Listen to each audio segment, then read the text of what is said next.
Alright, let's go. Stream is starting. What's up, guys? This is gonna be a pretty chill stream. This is just a work day for me, but I thought I'd come on, show you what some development stuff looks like. We've gotten a lot of feedback with Steam Next Fest, a lot of people playing, and there's a couple things I want to tune up with the demo, and I thought, hey, this would be a good first development stream. I'll keep the spoilers light. There probably will be some inevitably, right? But I could keep the spoilers light. I could show you, what I do in Game Maker, that sort of thing. So, what's up, guys, in the chat? Yeah, let's get started. This is just, for me, this is just like any other work day. So, I feel like, let me turn my mic up a little. I feel like in like past streams, I like scream. Like, I feel like the whole stream I'm at like 110%. So I'm gonna keep it at my normal today. Let me know if the volumes are good. I'm probably gonna keep some music on in the back just so, just so it's not. Yeah, I feel like I can get a little hype beastie, but this is just a Thursday night, right? This is just a Thursday, a little casual stream. We're gonna keep it casual here. Let me bring up some music that's not these 5 tracks over and over again. How are you guys doing today? Are we good? Are we chilling? Let's see. I think the soundtrack's in here. There we go.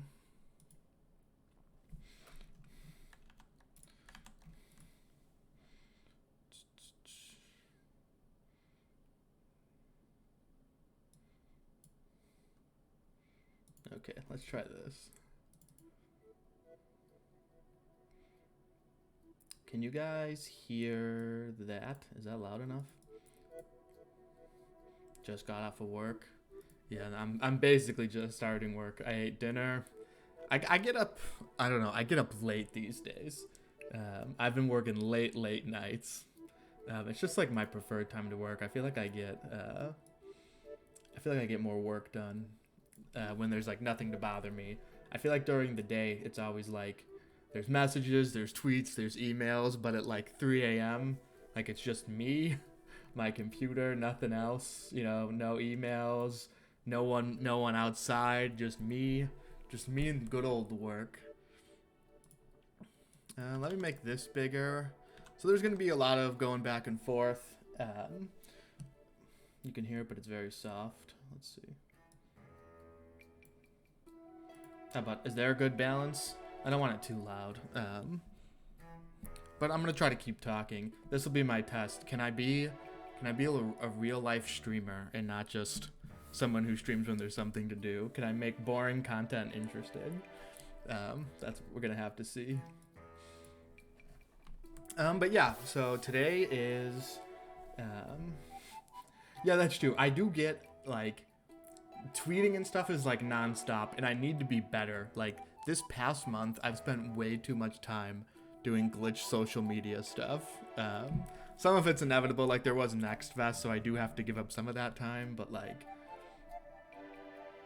man, like this month has been wild in terms of that stuff compared to like the past year.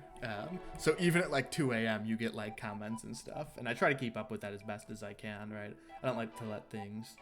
Can you automate tweet? Yeah, I do automate tweet releases, but people will tweet me, they'll email me. I get Kickstarter messages at all hours of the day, and I try to respond, decently quickly.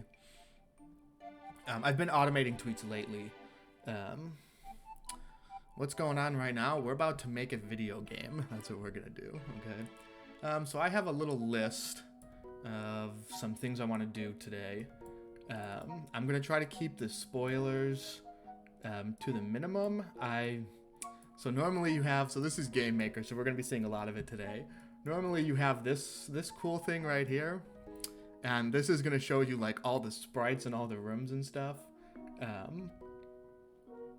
But I'm gonna keep this like out here so you guys can't see it. So hopefully there's no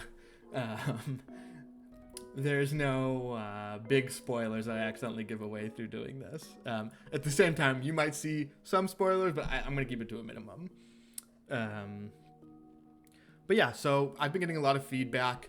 A lot of it is stuff that I knew. I haven't touched this demo content. So let's see. This content is the first 5-ish hours of the game, right? I don't think I've developed anything for this in a couple months, or maybe a year. I've been focused on things that aren't this. I think about a week before Steam Next Fest, I went and like tuned up some of this content. Oh yeah, Game Maker 2 is, I think it's on sale right now for 25% off. So this is Game Maker 2. So now's a good time to get it if you want it. But yeah, I haven't really touched this content in like maybe a year. So it's time, like, I need to go back and tune up some things. There were some suspicions I had about or, notes that I had about the intro that I said, hey, if I have time to do this, I'll go tune it up. But it's sort of been low priority. Hang on. We're going to clean the camera real quick. I see fingerprints. Let's make sure I'm looking smooth. How about that? Do I look smoother now? Do I look more beautiful?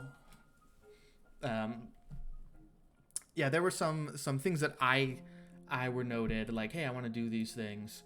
And then as I was getting feedback, seeing like, okay, here's the list of things I need to do, and then here's feedback. Oh, look, these things line up. So we're going to do some of that today. I'm going to be taking a lot of content that I sort of forced you to do, and I'm going to be making it optional. So I'm not really going to be cutting any content, but like pushing it so, there's not an infinite stream of dialogue, which I think can happen. But you're always beautiful, Nico. Oh, thank you. Thank you for that. So I've started with some stuff. I fixed up this options page. Let's see. Did I put on spoiler mode? We're about to find out. Ready? Okay, good. So yeah, I put on spoiler mode. So this is the... let me make this bigger so you guys can see. How's that? Probably better, right? Yeah, so this is the dev screen. This is how I do stuff. So this doesn't take 5 years for me to make a game, right?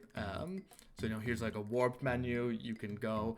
Here's a bunch of blocked off stuff so I don't spoil zones and locations for you. Here's the same with the party. I actually think there's two. Is there two? There's at least, I think there's 3 warp pages. Like if I clicked over here, you'd see it. I just like put a big block here so you guys can't see stuff. And I'm pretty sure I purged most of the stuff that would be really spoilerly. But one of the first things I wanted to do was, there's a part right when you get into Covewood where you talk to Zai. I want to actually make that straight optional. It was optional in previous demos, so that's one of the first things we'll do. I want to make Faba Outpost optional again.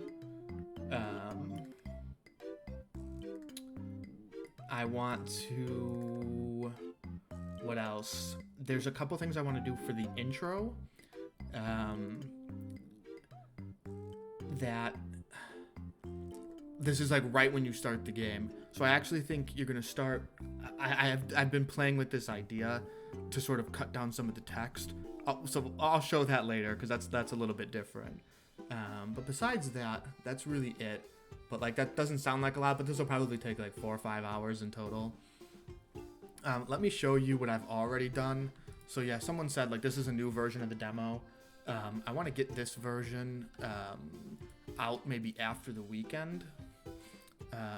Let's do a Karina start real quick. So yeah, this scene's already gotten touched up. This was one of the scenes that like carried on way too long. So I cut down a ton of dialogue. This is probably one of the only parts where I cut dialogue. Like even if I'm skipping through here, you guys can see this scene's way shorter. I think I cut like 30 text boxes here. That was one of the main complaints. Not complaints, but things. One, I knew, but then as I was seeing comments and stuff like, hey, the intro just has a fuck ton of text. Like, okay, yeah, you're right. The regular game is still text heavy. But I feel like the regular game has a better pacing where you're sort of doing stuff in between the text, where the intro there's like big blocks of text where there's like very little player involvement. And even when there's a lot of text in the main game, there's a lot of choices. Or some of these intro segments just like go on and on and on, right? I mean, so you'll see even this scene now is a little bit different. Just trying to quickly get you to the more interesting content, right? Yeah, Duncan's mom interaction got cut. There'll still be that same dialogue, or similar themes of that dialogue, but when you meet her next time. I'm just trying to cut things that aren't like super important to see right now. So here's like a little example if you've played it, of what we're gonna be doing today, right? Making things optional, cutting things down, that sort of thing. All right. So there's a little example. I'm Gus. So you're gonna see some weird stuff like I'll be Gus where I'm not supposed to be. Like I'm not going through the correct triggers and stuff. So like things are gonna be different, right? But let's talk about what I want to do next, which is one. I think Faba Outpost is changing. There's a design issue I've been running into later in the game where it's really funny because this has been bugging me for like a year plus, and I haven't been able to resolve it. But I actually think by removing some content, I actually resolved this issue entirely. Let me bring up the overworld. Sorry, I'm going to be a little slow today. I'm not used to having my my asset browser like over here, and it's like bugging me. So each time I open things, I gotta like drag it over here. So yeah, this is the intro overworld, and this bridge right here is causing me all sorts of problems in the like main progression of the game, and I've been thinking of solutions, how to handle it, and then the final idea that popped into my head. The big issue is there's a very strict progression when you go. This is post demo, so once you have the patcher, there's a very strict progression that I want players to go to get to Betwixt. So this is balanced really carefully. Do you have enough experience to get through the glitches, to get to Betwixt, to continue that story? So this is like really finely tuned. So like the original idea is you'd be going up through here, right? Like going this way and going back down the way you came. But this bridge is like fucking me up. And I finally got, like, there was going to be some reason you couldn't pass that. The vegetable knights over here in this fort. This is like a trading post / fort. There's going to be some reason you couldn't use the bridge, but it just wasn't working. I couldn't find the right story beats. I couldn't do this. Here's my solution to this. I'm just going to cut the bridge out. All right, guys? So there was like some little content in this island in between them, but I'm going to replace that somewhere else. So we'll do this later in the stream, but for right now, I want to focus not on that. Yeah, this is like, not only does it speed up the demo, but it makes my life easier in the future. So like, you know, here's sometimes less is more, right? So here's the first thing I want to fix, change up. This sort of kills the pace a little bit, but I still want Zai to be in the demo. So I'm actually going to attach this zone to another map, expand it a little, make Zai's dialogue here optional, so you have to find him. And then 2, I'm actually going to change. This is another thing I've been really wanting to do for a while, but I've just it's just not been super high priority. But since today we're cleaning up demo stuff, I thought I'd do it today. Most times you run into something in game, it's not gonna be like in the demo. So like, here's the Covewood entrance. Here's, you know, where you encounter the bug and tack for the first time. They're actually going to be like out in the world, and instead of Gus being like, hey, you want to run away, he'll give you a little prompt like, hey, look what's over there, what should we do? Then you can just walk around the situation, and then when you get up here, there'll be a little trigger like, hey, Are you sure we shouldn't go back and like deal with them? So in most cases in the game, this is how these kind of encounters work. You can physically see what's going on, then you have to go up, choose to hit enter to engage. This also opens up opportunities for magic, which I like in the game. So like you could run up to the bug, use Zeal magic, and then like that will spawn a whole new line of dialogue. So we're going to be doing all this right here. Yeah, the hope is for it to be a little more interactive than the cutscenes. A lot of times in like the actual game, I don't want to show it, but like there's a goblin town, and when you first enter town, there are like security guards fighting some goblins, and you can just choose to ignore it, or you go up and you engage however you want. So it's a little bit more interactive, right? So I'm gonna be showing that today. Hopefully we get to that, but first, it's the Zai stuff. So let's start there. So yeah, I'm going to sort of streamline this part of the game because I feel like I want to get you from Betwixt to Covewood really quickly, to sort of keep the pace going. I think Faba Outpost kind of kills that. Forgotten Fields is okay because there's like one big encounter, so that's okay. But yeah, let's start with that. I think that's opening. Yeah, here we go. Okay, so this is just like this map. There's actually no like, there's like no setup on this map or anything. Oh, is this gonna be annoying? I might have to bring over another asset browser. Hang on. Let's see. No, I don't want to show that. Can I make another one? Because I'm gonna need this to do some room editing. Let's see.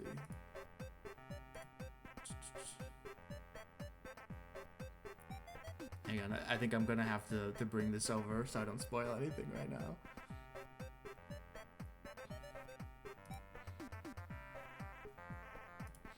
But yeah, we're gonna be taking this room, which like this is almost like a fake room. I shouldn't actually be doing it this way. I have like a blank room where I can like show different tiles and stuff, so this was kind of lazy of me before, but it doesn't matter because we're going to be deleting this room entirely. And right now the only purpose of this is you meet Zai, he gives you some dialogue, and then you walk into the next room, so it's kind of useless. So I'm going to be taking this room, which is like, this is the first big Covewood room. A room in Game Maker is just, if you've played the demo, you know like, hey, when I zone out of this map, I go to a different one. The reason you just don't do it in one giant map is all of these things in this room are running code, so I have to sort of segment the game like this to, one, cut down loading times, to increase performance. If the rooms are giant and there's a lot of objects running code, game's gonna get really slow, right? So this is a pretty big room in terms of like, in terms of what's going on here. Some of the like Gundam areas are bigger and they have a ton of NPCs, and I sort of get around this in a couple different ways. Like here you can see here, like there's some NPCs off on the side, who will like delete themselves if they aren't going to be in use, so like Stumpy and stuff like that. But yeah, when I talk about a room, like this is what a room is, right? So the problem with, you know, development is each object in here is running some type of code, right? So you can get around this. So one of the issues I used to have is, this was back when I first started, is basically all of these trees were running a ton of code, to check, hey, is Gus examining me, like all these different stuff. So I got way better with just being like smarter with my code. So now instead of the trees checking for Gus checks for a tree, so like there's way less computing going on there. Another thing was like room size. My rooms used to be huge, but I've like cut them down a lot. But I know we can probably go a little bit bigger here. The size of a room doesn't really matter. It's more of what's inside of it. So luckily with this, what I'm doing here, I'm going to be adding Zai somewhere over here. I'm going to be adding this path, you know, right over here. So I'm not going to be adding a ton of objects, so it really shouldn't matter. Like I said, this room's pretty big, but it doesn't really hit like the top of some of them. Like some Gundam ones are huge. If then chains. Yeah, like I said, I've been in development for 5 years. My code's pretty clean. You can play it on pretty much anything right now.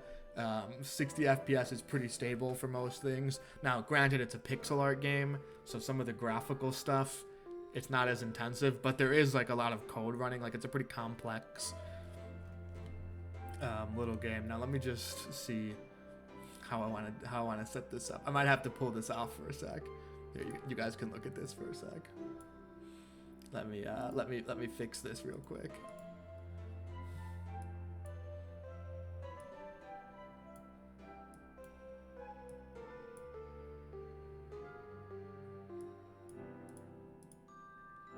Okay, there we go. Okay, so now I have the room editor here. Okay, so let's get started. Like I said, this is gonna be a pretty chill stream. Yeah, I could do like, what's it called? I have like, if I want to hide the screen, I can do this. My mind doesn't immediately go to that. I'm not the streamer god yet. But like the second you reminded me, I'm like, oh yeah. Can you play Glitched on the Atari? Probably not. I know you can play it as I know you can play it on some garbage laptops, so I have like an i3 shitty ass laptop and we were getting 60 FPS. Oh hey Rafa, what's up? Alright, so yeah, let's get started. This is gonna be pretty simple. This may take, I don't know, half hour, maybe longer. So I want to make this room, I don't know, how big is this room? 192. So maybe expand it a little further than that. Let's go 1184. I try to keep my room sizes consistent. It's not like mandatory, but I think it keeps it like looking nicer for me. So like that means my tiles are 16 by 16. So I try to keep it like perfectly in line with the tiles. You can get some weird cutoff if it's not. Yeah, FrogTech had a test laptop there.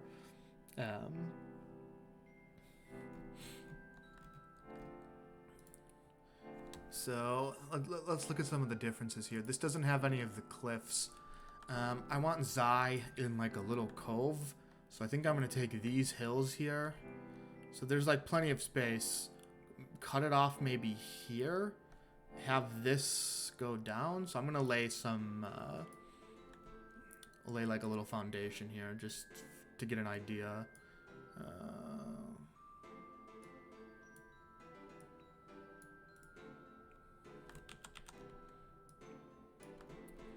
So I want Zai like right here, but I want this to sort of wall you off. More trees exposed mean you need yeah. So here's the problem when you like expand a map like this. Oh, I want to put a tree that's interactable. Oh, that's flavor text. I don't like to have big spaces where there's nothing going on, so maybe I need to put an item somewhere. So like, you know, development like this leads to more development, but hey, that's the pain of designing Glitched, right? So let's get an idea. So if that's gonna end there, what did we have over here? So that didn't really have one, but I like, generally when you go to another map, I like to have a like a little indicator. So like this path here sort of showing you, hey, the next map is over here. So like, see, you have like a little path. It's like some visual cue to a player that this is like a path to another area, right? Now you can do secrets that don't have the paths, and that's always like a clever little trick. But for something big like this, I definitely want to show you. It was funny, in the old RPG Maker, I used to hand place every pixel. That's why, like, if you go look at the maps now, they're a little bit more, like, you can see the tiles a little bit easier. Now, I've done my best to sort of hide Yeah, all the maps is where parallax is. That has an advantage where things maybe seem a little more natural, but at the same time, like, man, I look at those old screenshots and it's like it's almost, I don't like, it's like suffocating. Like, there's so much garbage on the screen. Yeah, let's show a difference since we're talking about it. There's so much like garbage on the screen. I've really like cleaned up. Yeah, visual clutter. That's what I was looking for. Let's see if I can go. I've got to have screenshots somewhere. Let's go through the old glitch folders. Let's see, how quickly can I do this? There's almost. That's not a screenshot, but that'll show it at least. PG Maker. Oh, press kit. Here we go. Yeah, here we go. Okay, so like, look at how cluttered this map looks. Like, oh my god, it almost like scares me, the level of clutter. Let's get an example. Let's get a side by side real quick.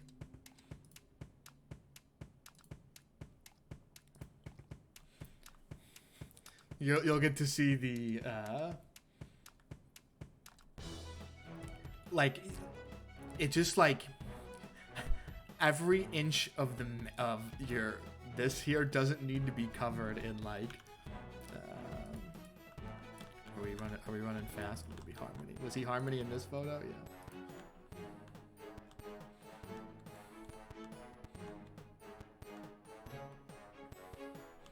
Okay, so look at the side by side here. Like, this looks a million times more clean than whatever the fuck is going on here, right?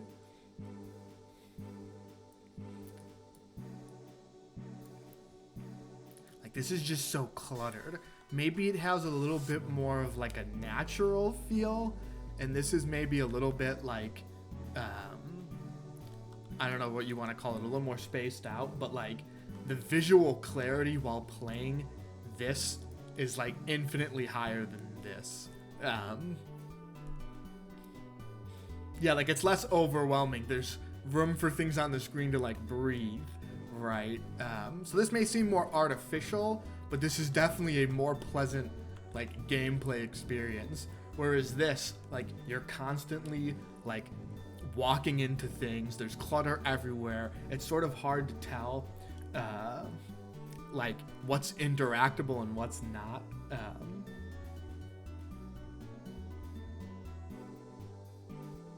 What song are we on? I don't know. I dumped a bunch of not super spoiler. I think like the first 60 songs in the soundtrack or something. So hopefully one didn't sneak in that like gives anything away, but yeah, there's the here's the benefit of having 5 years in development, right? Is you get to go from this, and like the assets aren't all that different. You know, I fixed up some shading and stuff like that. Oh, it's when you leave betwixt. I was gonna say, hopefully nothing slips in there. There are some really spoilerly songs, so hopefully one doesn't slip in and you're like, oh, this is what's gonna happen. What's the final number of songs on the soundtrack? I don't even know, to be honest. Over 100? Over 100 something? So, yeah, there's your little look at, your little side-by-side comparison there. So where do I want Zai? So I think I want a tree line here. And I think I'm going to pull another slip between the tree line. Maybe make it a little more obvious. I want most players to be able to find it with ease. So I'm going to actually bring this up a little bit. To like here. And like, here's what I'm going to do at first. I sort of like feel this out. So, you know, these boundaries are going to change. But I do a lot of like feeling out, like, hey, does this feel good? I'll go, you know, in-game, walk around the boundaries and see. See, already I'm having an issue. So this is going to be a tree line here.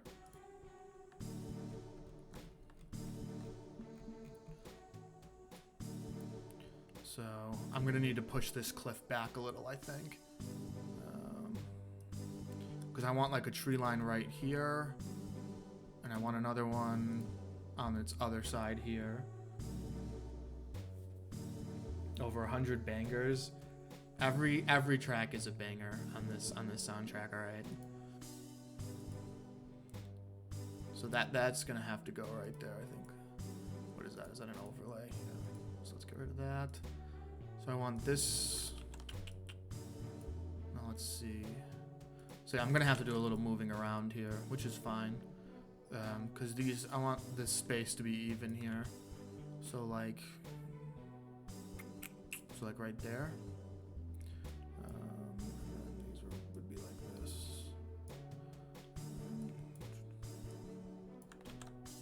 Okay, so now I'm starting to get an idea of what this is gonna look like.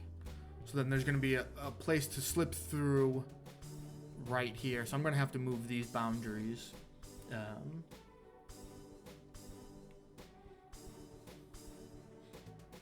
Oh, if it's whatever's playing right now, this is in the game. I don't know. You can always ask me, hey, what's playing? Why doesn't this show me what's playing? I use VLC. I don't have like, what is that shit? I don't have like Windows Media Player or whatever. So I use VLC and it's buggy as hell.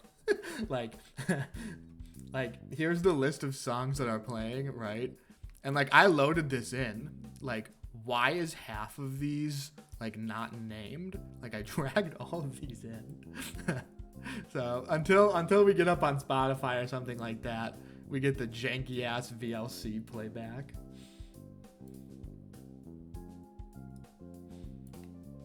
So I have no idea what's playing. All right, it's a mystery to me as well.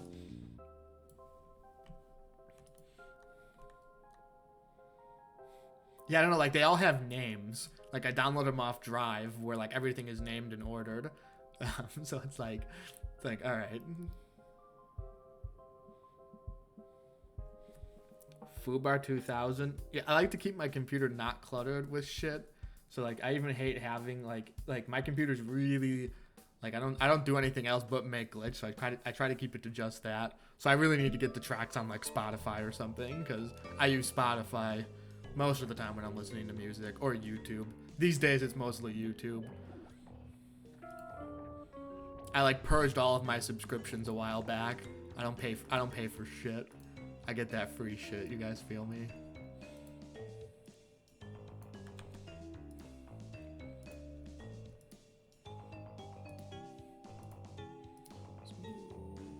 These are lower lights. Let's move that over there. So that should... Now, maybe I'll just turn this.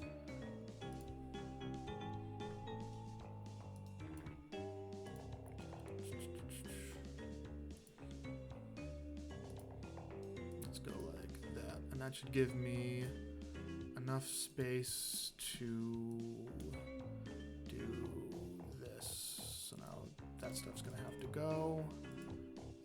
That'll probably be okay.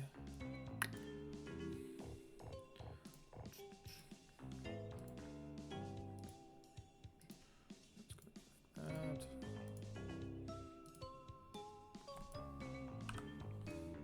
So yeah, we're gonna be pretty chill as I do this. Should I do live tile placing commentary? Oh, look at this, guys. Look at this tile placement. Holy shit. Tile placement speedrun, everybody. Yeah, if there was a video game making speedrun, I'd be in last place. So maybe I shouldn't talk about that. That was a good fucking joke. All right. That was one of my better jokes. All right. I'll be here all night, everybody.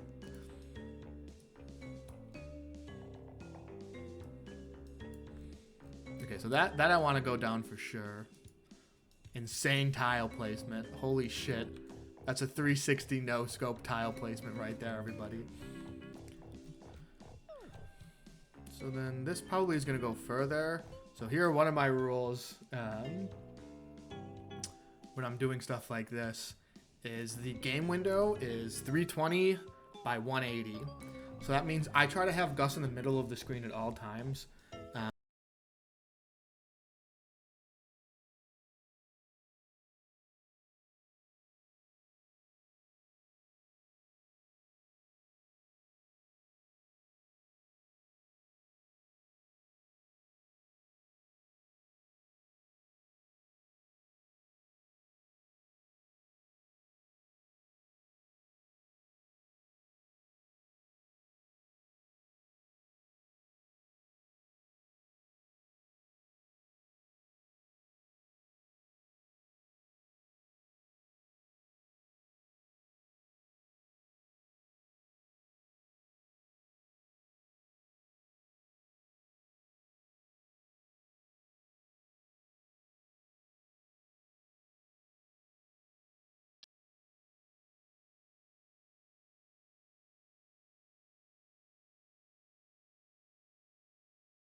You know, tag me in that tweet for that retweet. Yeah, I don't know how many emails. I should make like a little montage of like every time I got a bug report for that scene. I would have like, there was at least, and if we go back to even previous demos, probably 50 or 60 reports. So this is one of the problems with game design, and I think one of the problems I've been having is like maybe my expectations for players are a little too high, and this is kind of mean, but I've talked to like other designers and I've read stuff, you know, listened to designers give talks, and like none of them will say it like this, but this is the truth. Like, you have to assume the person playing your game has never played a video game before. They've never touched a keyboard in their life. They have no idea what a mouse is. Like, this is the expectation you have to give. Yes, gamers are dumb, right? And like, stuff that seems really, really obvious to me is just not obvious to other people. Now, this is for a bunch of things. One, I made the game. Two, I'm familiar with the RPG genre. Three, like, I've played a bunch of other games before, so like my expectations are sort of set for how I discover things.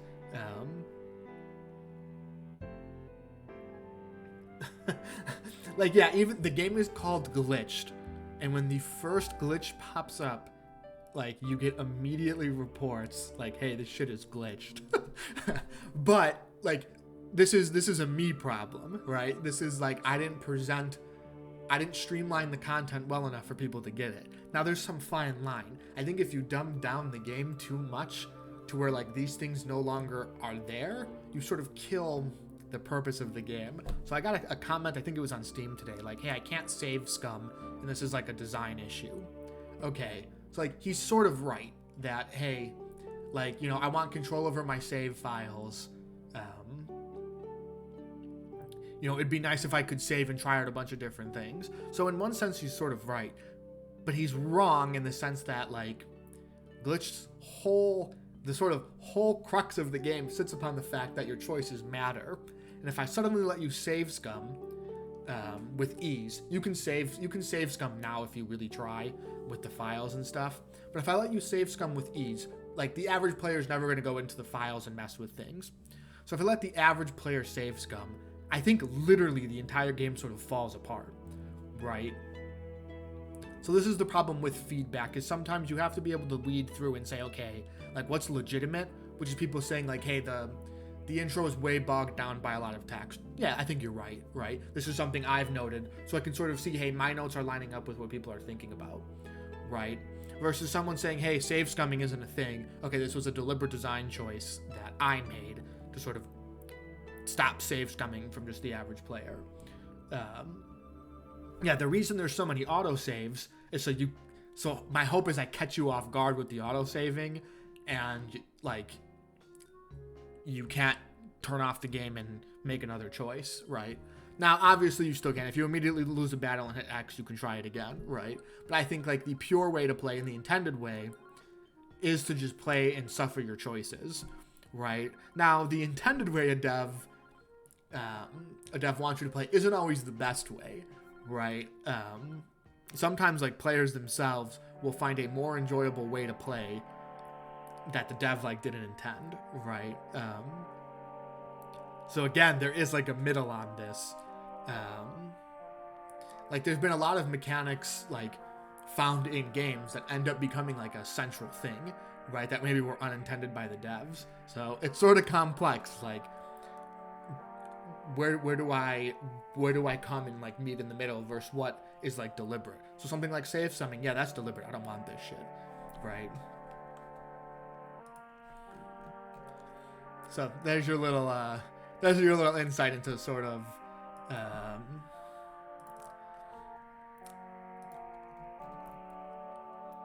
into like the balance and sort of the decisions and stuff I have to make when it comes to listening to feedback versus what would be the glitch backwards long jump. So I already know there's a couple things you can do to sort of mess with things. Like, I'm going to fix a lot of bugs, obviously, but there's one bug I know in particular that I don't think anyone's found it. I haven't seen anyone. You have to do like a very careful thing, so I'm not really too concerned about it. But there's definitely going to be some stuff like that that slips by me. I can't do it all. No game is going to be like, you know, bug free. What did Zai? Where did my asset tree go?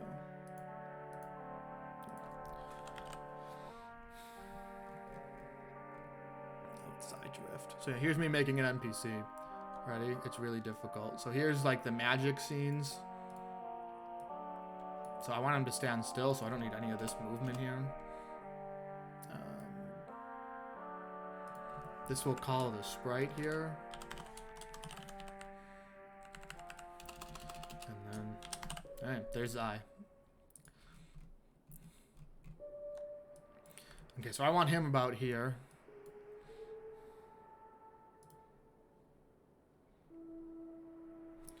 Yeah, that talk to the NPC open mud combo, I actually think I fixed it.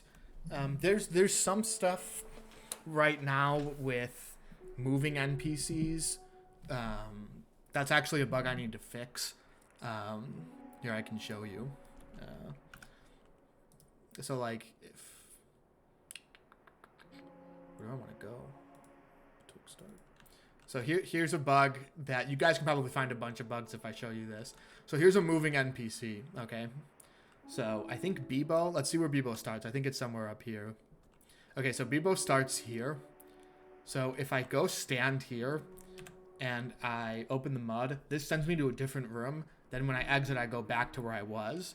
So the problem is I'm standing on top of Bebo. So I have some code that pushes me to the side so there's no collisions, okay?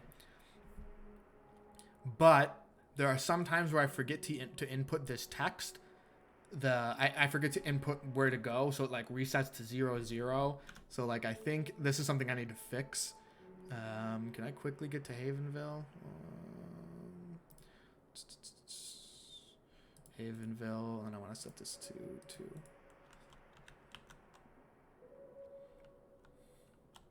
So let's see, can I set this correctly, or am I gonna get?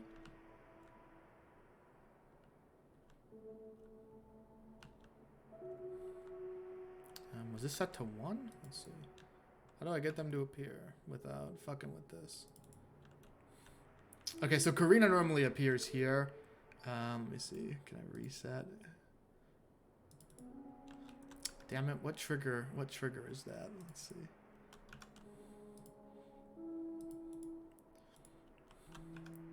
Okay, I think I got it. Yeah, because now I'm seeing the rain. So this is set to the. This is set now to the correct. So I'm gonna get this scene. Oh, just kidding. So see, that's what happens when I fuck with variables when they're like not set up correctly, right? I was trying to get that to spawn. I could figure it out later. But basically, if you stand in an NPC's moving path,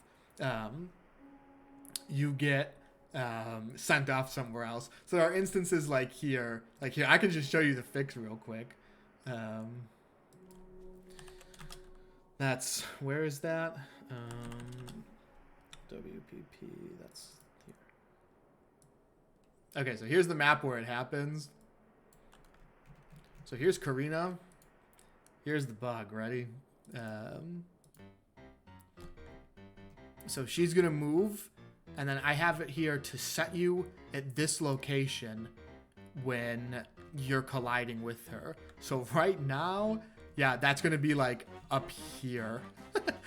So right now, people who do this, now this is gonna happen pretty infrequently. I don't know. I think people just got unlucky with Karina and just happened. Like you have to be standing in this specific spot, go into the menu and leave the menu.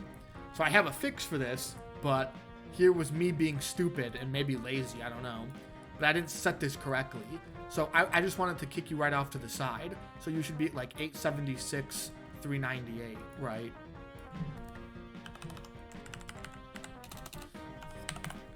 But because some people were getting bugged here, I am going to have a feature where if you are outside of the map and you go into the mud and go back, it will reset you to like a certain location. Now, this gets a little tricky because some maps, I don't want to do this, if you know what I'm talking about. But for most maps, I do. So I'm going to put in some code. Just if you like were able to break the game somehow and you're stuck outside the map, I want to wait for you to get back in. so people can continue their saves and stuff like that. Like I don't want to dead end your saves, right? That code won't take me super long, but I do have to go through each room, pick a safe coordinate to drop you back off at. So like here, if you end up here, just here's like a safe coordinate, like right here, just drop you off right there. Okay, back to what we were doing. No more bug talking. It's time for game making. Okay, so I want this to keep going. Let's get rid of these guys.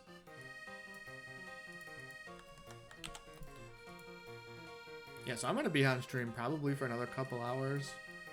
Like I said, this is just like a typical work day for me, so there's nothing for me to... I'm not like, you know, meant to show you anything today, it's just work. So this is what I do. If you're ever wondering, hey, why does this game take so long? I wonder what he does all day. Oh, here it is, right?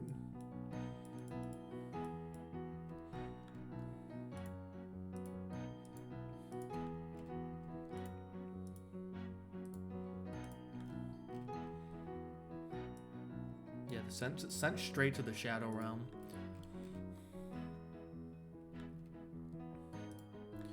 Okay, now I want to bring this down this way. Maybe about... The trees will come out to about here. Let me see how far those are going to go.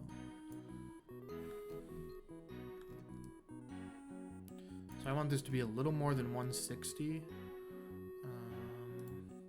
So I'm here at 250. So that's, what, 410?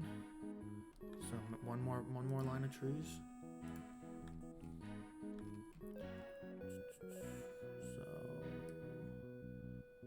That should do it. Glitch without trees is like Gus without Conrad. Yeah, there are actually, I think someone said this, like, why are there so many forests? We could just count in the demo. I just like forests. They're just nice, you know? Even in the demo zones, you have Covewood, you have Deepwood. That's not in there, but you've got, I think this is Squell Grove. That's technically a forest. You got, what's down here? This is Swistle. Are we at 4? 5? I don't think there's, this is like a, this is the little bit of a solo, but this will be in another actual map. It's not like there's a huge urban area. Yeah, that's true. Gundon's fucking huge.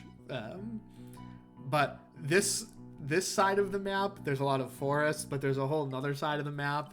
I think there are 5 overworld maps for stuff that's not in like separate zones or like separate, like the Dreamlands content, that's in its own overworld. But I think for like the actual world, no, because Kalula used to be its own, but not anymore. So I think there's 4. Yeah, there's 4. So they're like 4 the size of this. I don't want to show over there yet. 4 the size of this, and then there's some smaller ones. I think there are like 4 Dreamland maps, but the Dreamland maps are kind of small. Like I think there's only 3 or 4 zones in each.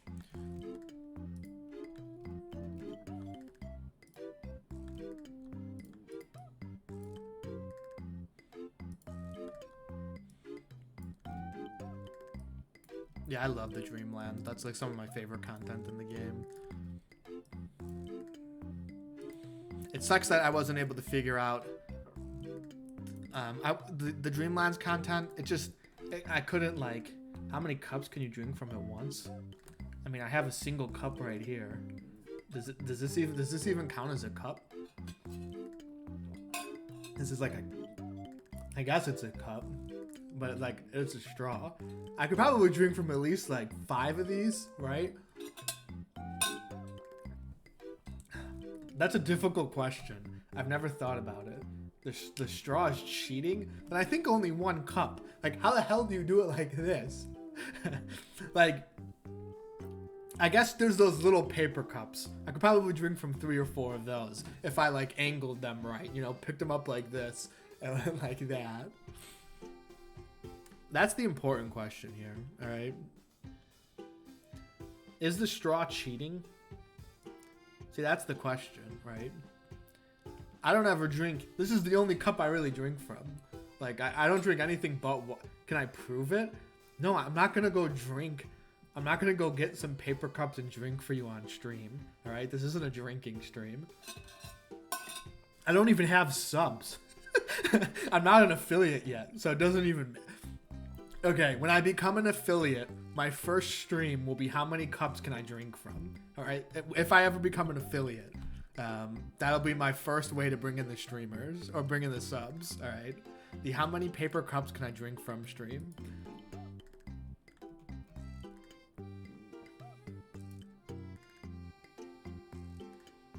Okay, but we can bring it. Are you allowed to drink booze on stream?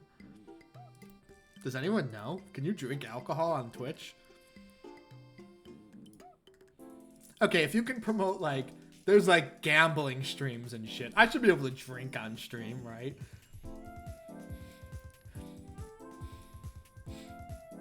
Okay, if there's like drunk streams, then you could definitely drink on stream. We'll bring it to the next level. We'll do a paper cups with shots in them. That'll be the real content. Okay, and then once I do that, then I have to go develop for a couple hours. You can't show your feet? Is that real? So it's like if I'm doing a walking stream, I can't like move the camera down?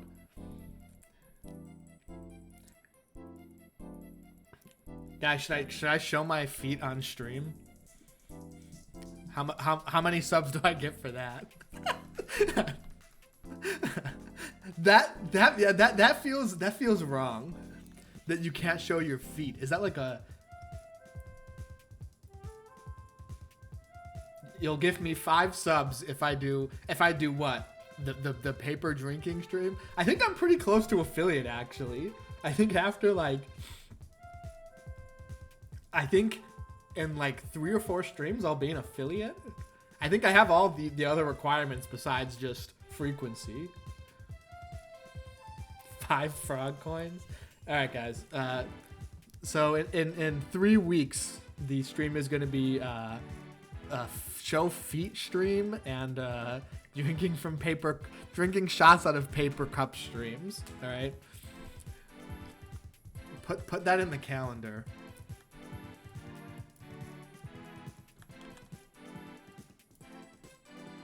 That'll be the most exciting stream I ever do, alright? That'll be much more exciting than this shit, right?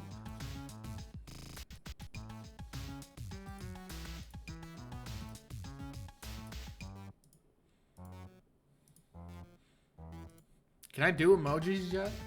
I don't even know. If I can, I'll go dump a bunch in there for next time. I don't think I can do that till I'm an affiliate though, but maybe I'm wrong. I don't really like look at this shit ever.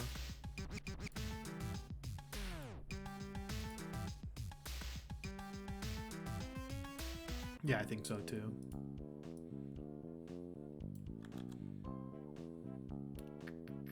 Maybe cut that one. No, it should be okay. You can't even get down here.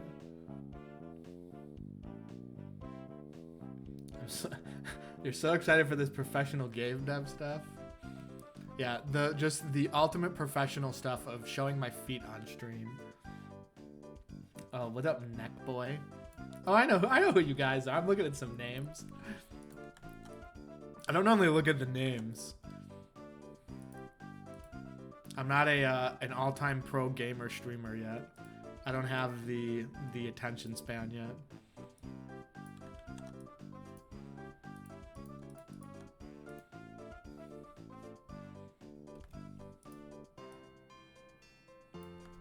Yeah, guys, Neckboy is my real name. All right. I've always been a Neckboy. So if that's gonna go there, we're gonna cut this too. So that's gonna go like that. We're gonna cut the tree line there.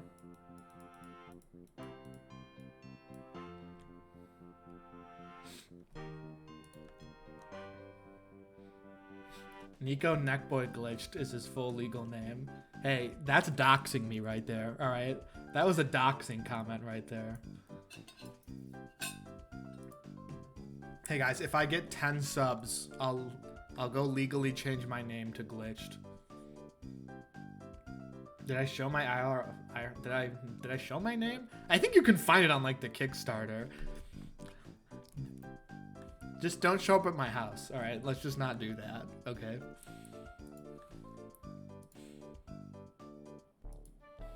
I don't have a LinkedIn.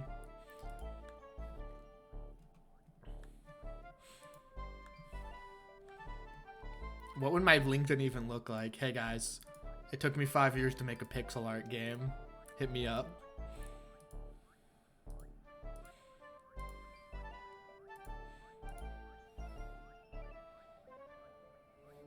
Who the fuck did I message? I don't know, but it's not me.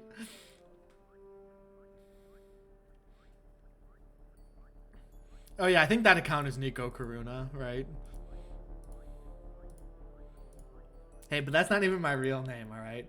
That shit is Nico Neckboy glitched, all right? So that was a dox right there. I'm gonna report you for doxing me.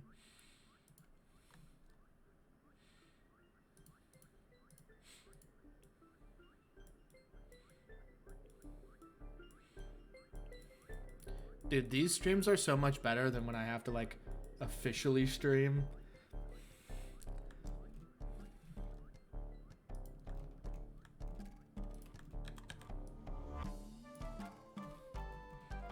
Dude, Frog Tech roasts me all the time, alright? Frog Tech keeps my ass in line. Like, if I don't respond to someone, Frog Tech is like, hey, go respond to them.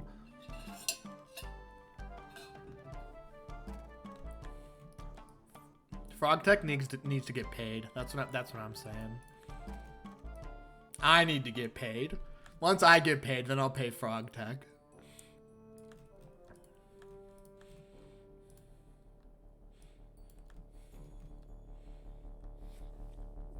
Frog Tech, when we get 500 subs from when I show my feet on stream, you can get a cut. You can get a cut from that. All right.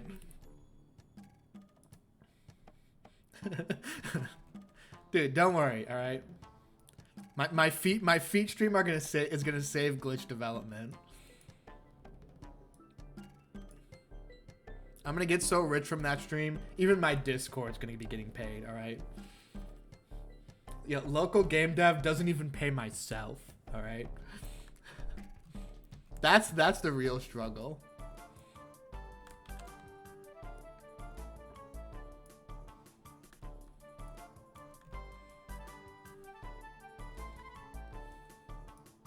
Yeah, guys, Frog Inc.'s a fucking mess, all right?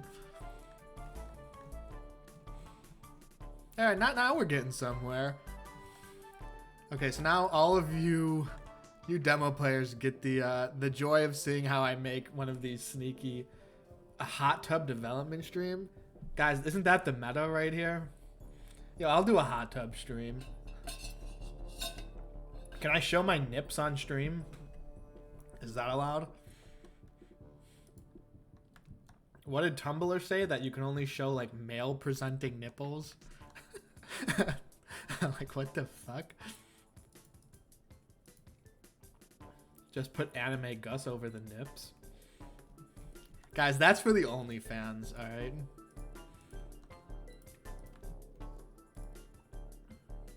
Oh, the only frogs.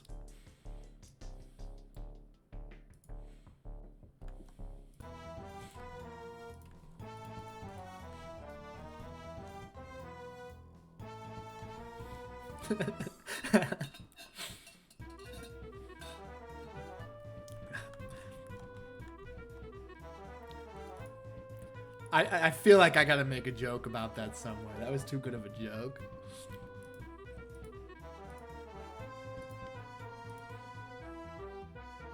Hey, the game got rated M, so I could pull an Only Frogs joke out if I wanted to.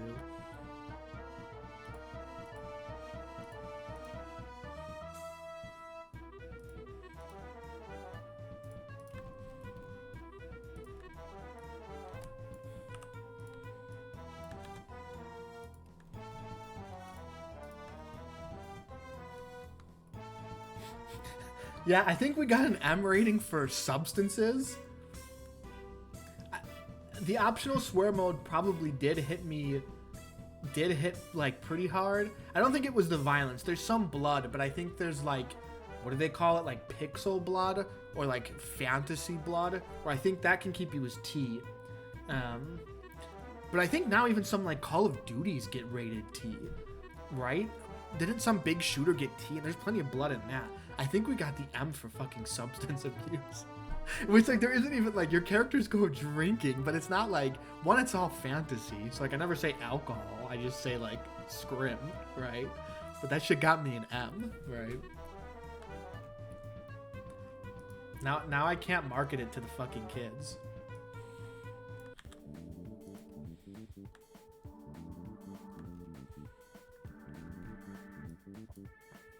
But does that shit even matter anymore? Like, kids play fucking, like,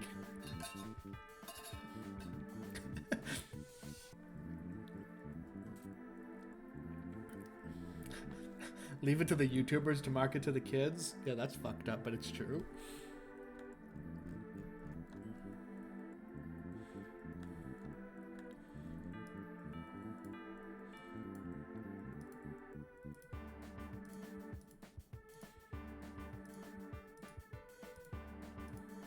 I think the M rating is worth it. There's so much stuff that, like, I would have to, like, rethink to not get the M rating. Can the queen still be killed? There is no more killing.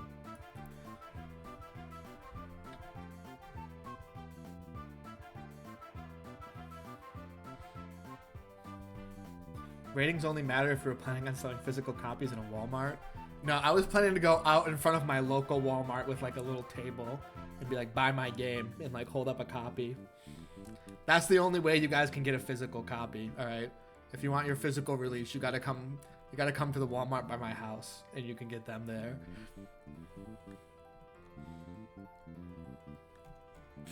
Yeah, I think that was like the first comment, like, this game is rated M. Like, yeah. Did Undertale get an M rating?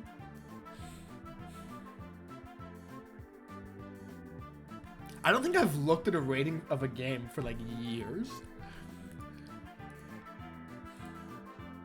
Like, what's Fortnite? Is Fortnite T?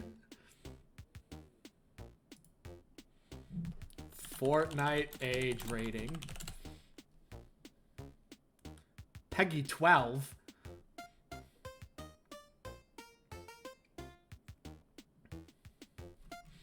What else did I just say? Undertale age rating. 10 plus. Don't they like swear and shit in Undertale? No, I don't think they do. What's the newest Call of Duty? Newest Call of Duty is Modern Warfare 2019. Okay, let's see.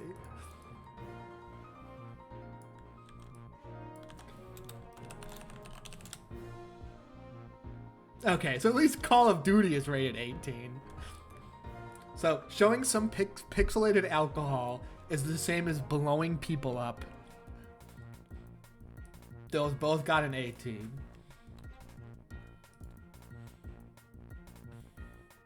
Here guys, you ready to go straight to A?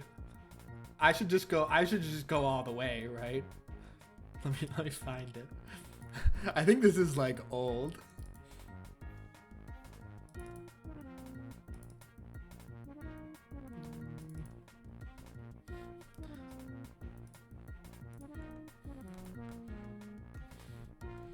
Alright guys, here it is. We're going straight to A, alright? This just got me the A rating.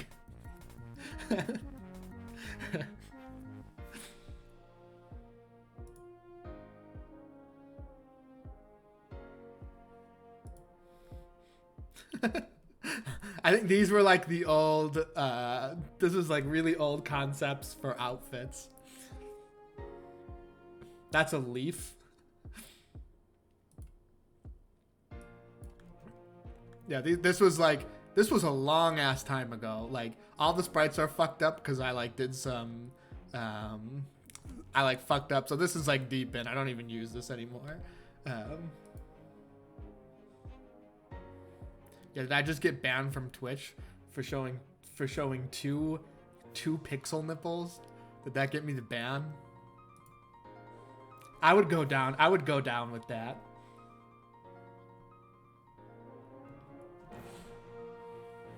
I'd be a martyr. Say, hey, you may be able to show softcore porn. You can show some softcore porn in a hot tub, but 2 pixelated nipples. That's where we draw the fucking line.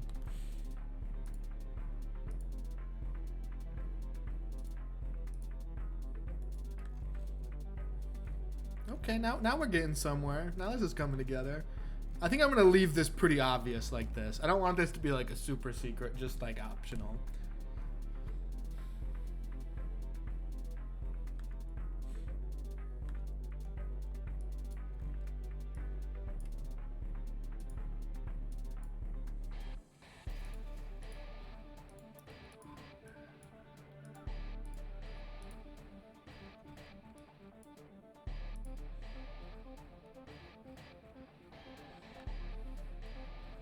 Yeah, so this is what I've done every night for the past 5 years. Really, really exciting shit over here. Actually, this is probably more excited than most nights. Most night is like bug. Actually, writing's pretty exciting. I do a lot of writing. Please do not put ads on the Bebo. That's not till I make my Bebo mobile game, alright?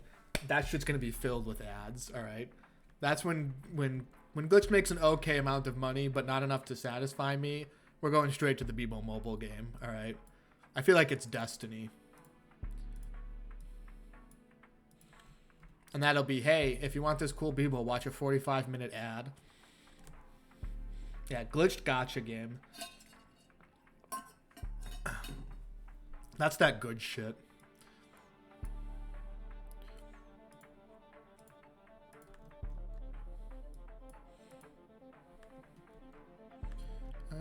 Yeah, this is all right over here. I don't even think you're gonna see this down here.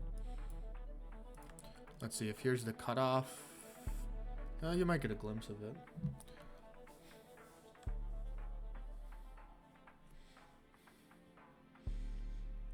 Dude, if I could get a writing gig for nothing but flavor text, that would be my dream job. How do you even find that gig? Hey, if you're out there and you're hiring for people to write flavor text, I've got the resume for you, all right? I've got what you need.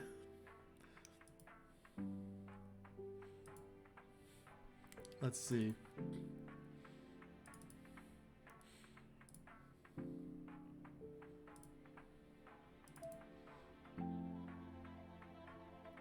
Is the chat going faster than the stream?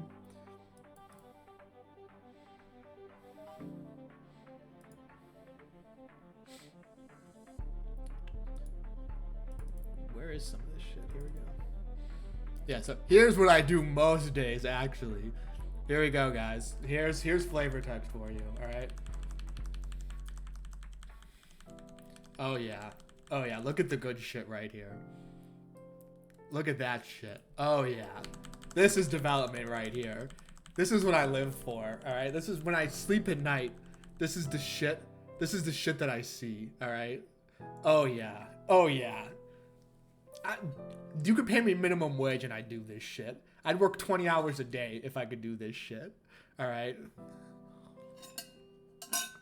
Oh, yeah. Just zap that right into your minds right there. Oh, yeah. It's a little tree. Oh, if my sources are correct, man, this is a tree. Oh, it's a tree. That's it. Oh, can you keep it secret? It's a tree, everybody.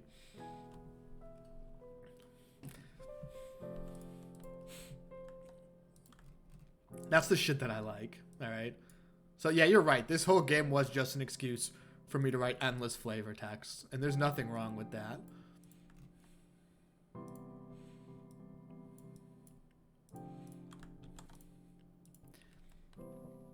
Glitched.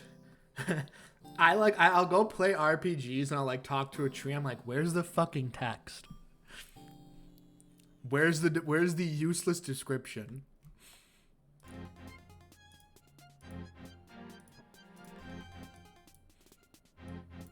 Are you telling me that some devs are able to manage their time and not add useless mechanics into their game? Are you telling me they can do that? Are you telling me most devs don't spend 6 months writing flavor text for trees? Is that how you make a game? You remove stuff that's not essential? I don't know anything about that. I gotta go back to game dev school. Obviously, I didn't learn enough.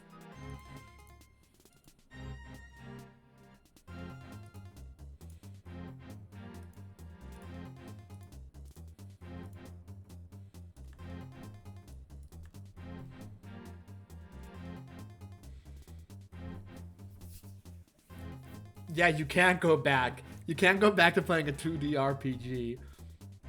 That's true. I went to DePaul, so I didn't learn anything.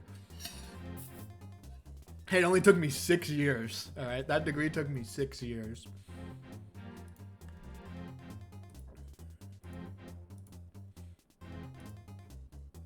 And I'm proud of it, all right?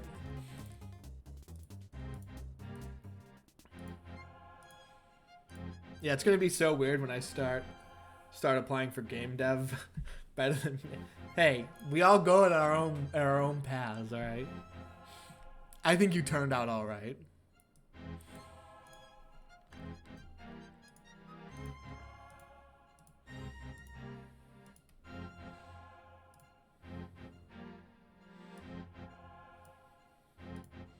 Dude, I would do that job. Writing card decks for D&D? That actually sounds cool as hell. Yeah, it's gonna be real awkward when it's time to apply for some game dev positions. Hey, what's your major? Sociology. Oh. Yeah, but I made this really cool game. You should check it out.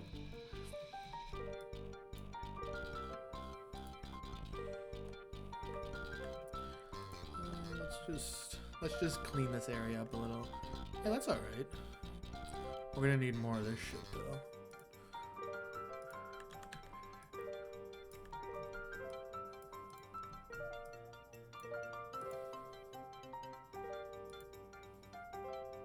I need the left side of the trunk on the right tree. I need the left side of the Am I hotter or colder? Which way? Which tree? Oh, this right here? Would you be able to see it?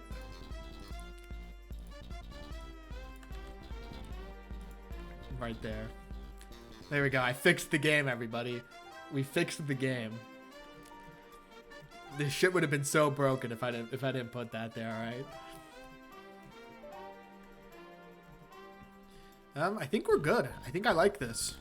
I don't know what else I'd do different. I think I'm good here. Time for some collisions, then the grass and shit. Yeah, the game is saved, everybody, alright? We didn't have to add any more dev time.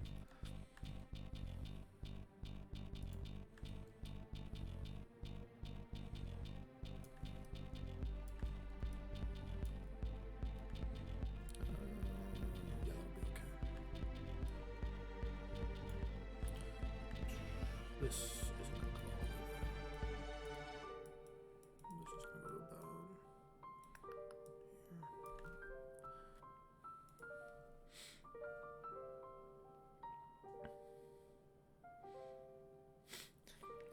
I would not be able to not hide secret drawings out of bounds. Yeah, there's... I do that now and then. You already know if you've played, I do some shit like that. This can go over.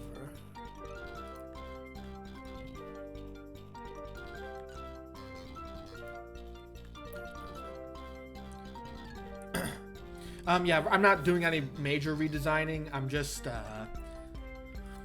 I'm making some stuff optional. So there was a whole scene that was not optional right here.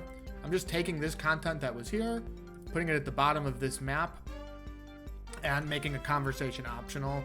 Just sort of cutting down. A lot of the feedback I got over Steam Next Fest was like, hey, the demo was good, but too much text. Like, not enough, moving around versus like cutscene balance. That's better in the full game, but like the intro is really text heavy. So I'm just cutting some of that shit down. Did you ever consider rebranding Glitch as a battle royale game? Yeah, this game would 100% benefit from being a battle royale game. All right, the Bebo battle royale. That's what I'm talking about. In that vein, I was considering more action-y elements, and there is some in the dungeons, which I think I'm gonna stream a dungeon on Monday, but that'll just be gameplay, none of this. So there is a little bit of action, but it's not. For a bit, there was some ideas to add some like real action into the battle system, but it just never felt right. It never came to fruition. I have a build of it. You can actually play it. There are 2 builds. One that I kind of like, where there's like a timed battle system, and it's so fucking frantic. It would need to be redesigned because the menus right now are... The battle menus right now are too like clunky to do like really quick timed stuff. Maybe I can dig that out at the end of the stream. It has to be somewhere. But yeah, that was fun. And then I don't know if you played games. I guess it was like Paper Mario, but it was a little bigger than that. Where like each skill would have some mini game like that, and that it just never felt right. It never was like a thing.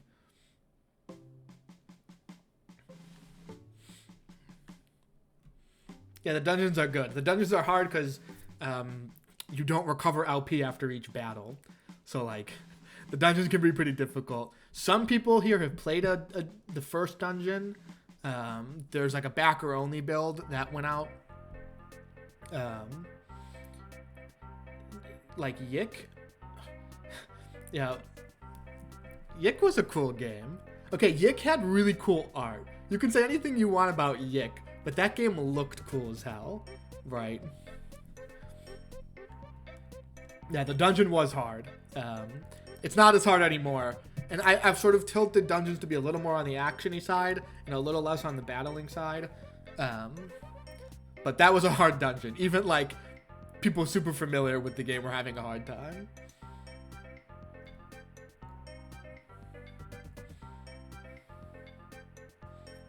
Yeah, you know, when there's a game, when there's, like, another RPG or something, I always try to look at, like, hey, what was good about it, right? And Nick had some awesome art, like really cool. The dungeon got nerfed. Yeah, the dungeon got major nerfed. Like major. Hang on, guys. I'm gonna go fill up my water. I'll be back in like 1 second.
Sorry, was that several seconds? Did I lie?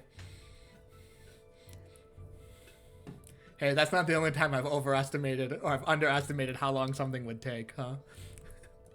Never done that before.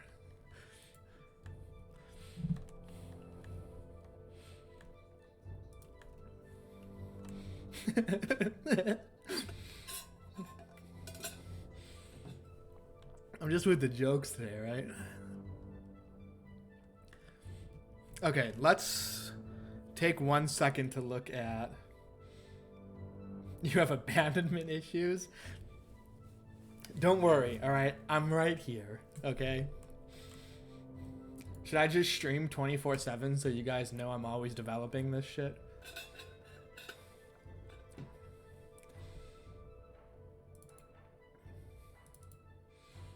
Okay, so this conversation is going to be optional now. So I'm going to need to work on what that means. Interesting stuff here.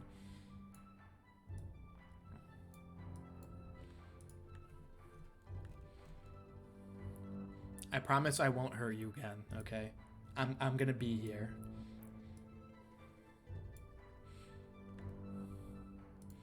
Isn't this shit gonna be so weird when the game actually comes out?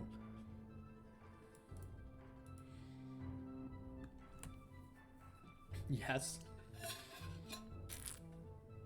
Like, imagine playing glitched. That'd be fun, right?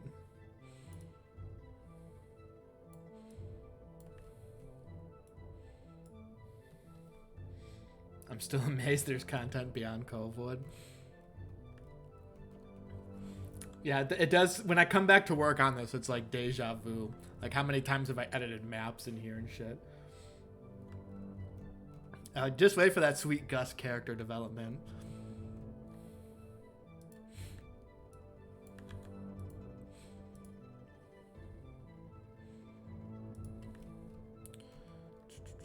I don't think I need that. Now here's the all-important me placing grass tiles. This is really when, you know, a game maker's expertise can really shine right here.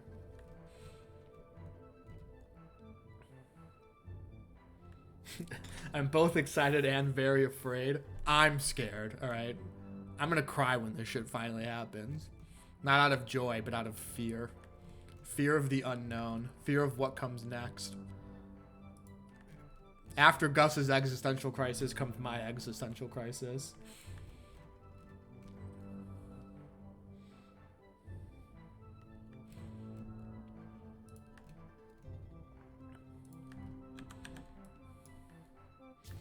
A pizza party? Yeah, that's true. I did promise the Discord a pizza party.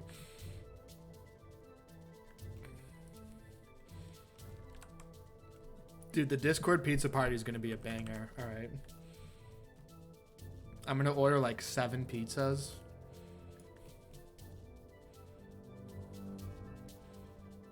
Didn't we already have the pizza discourse? Was that on stream?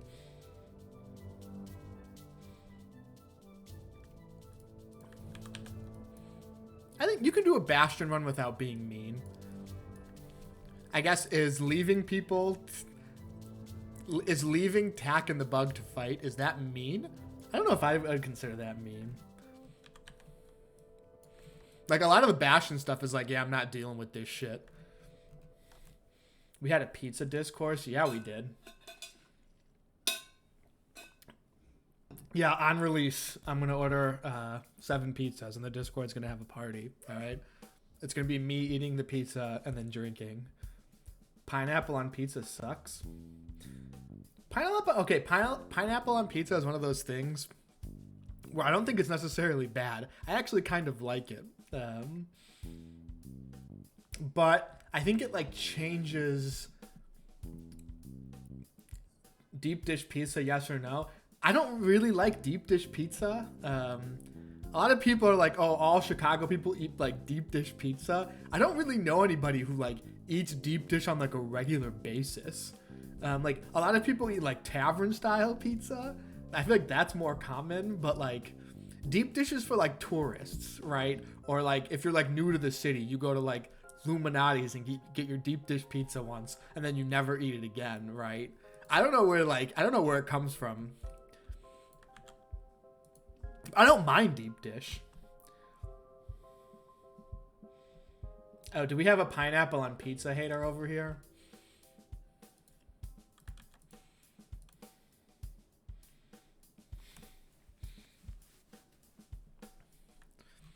Look, if I get a pizza, I'm not getting pineapple on it.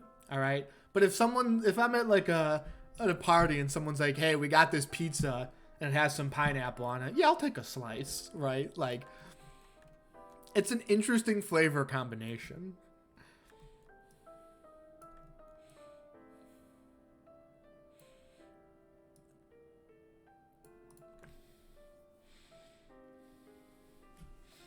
Yeah, I could see that. I mean, like, if you're getting pizza from Domino's, like, I'll get pizza from Domino's every now and then. Like,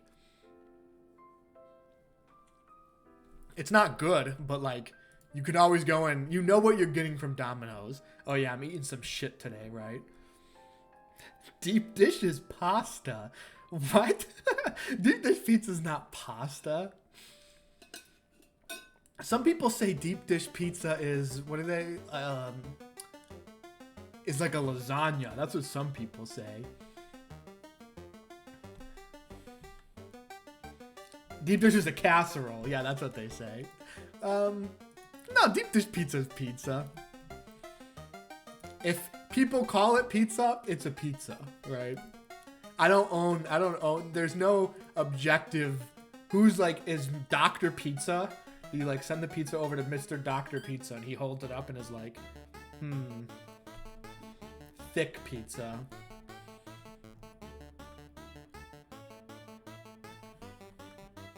Oh, are you from Wisconsin?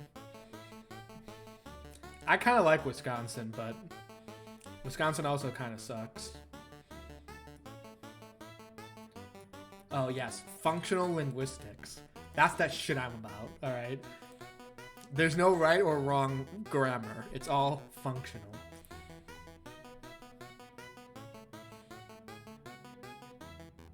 Yeah, for Wisconsin, hey, I like Wisconsin, but it kind of sucks. That's the nicest thing anyone's ever said about Wisconsin.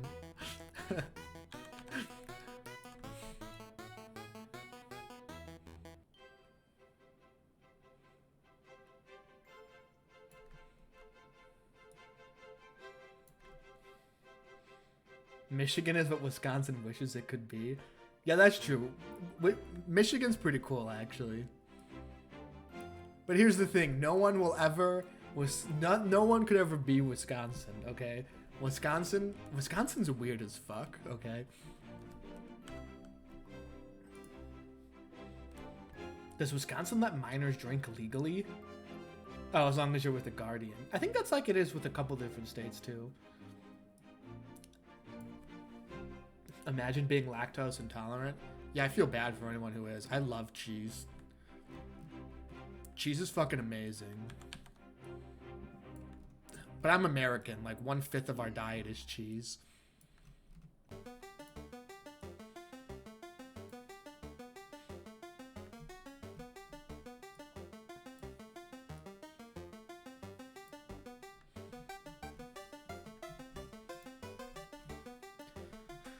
Alright, we're almost ready to start scripting the scene here.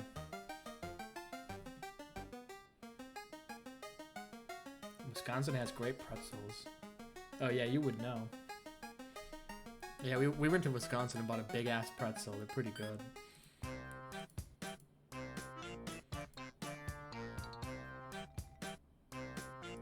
Are there Germans in Wisconsin? Is that a thing? Oh yeah, I guess they have like brats and pretzels. Is that why they have that shit?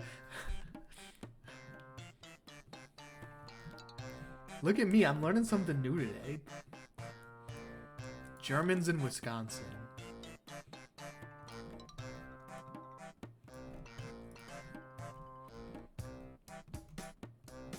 See guys, you're never too old to learn about your neighbors.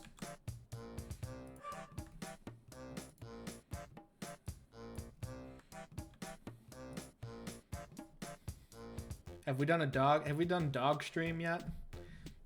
Let me get the dog.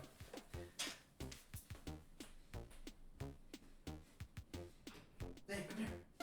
Come here.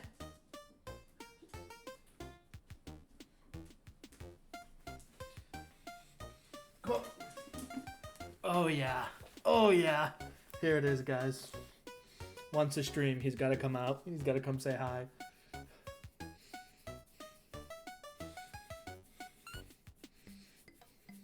The best part of the stream right here.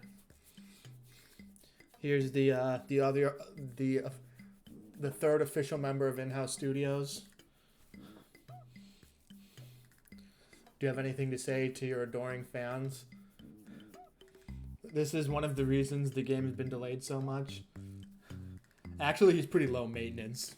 He doesn't like going for walks. Yeah, here's my dog. He doesn't like going for walks. He doesn't like other dogs. He all day needs to be like literally touching one of us all day. He screams his head off when he sees dogs out in the window. No, this is not a good boy. He's 100% a dog, but he's not a good boy, all right?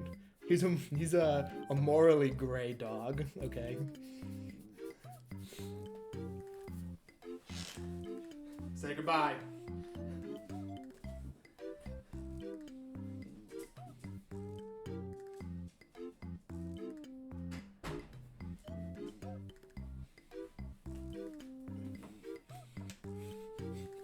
Yeah, morally gray boy.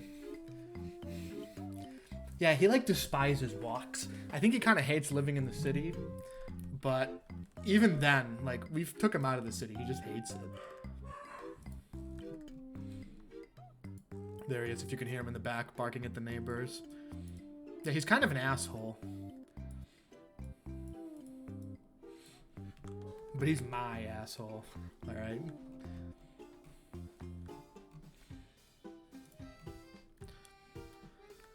Alright, I think this looks pretty good to me. That dog single-handedly made glitch marketing successful. Yeah, maybe it's time to start shilling my dog. Dog Twitter will hit me with those retweets.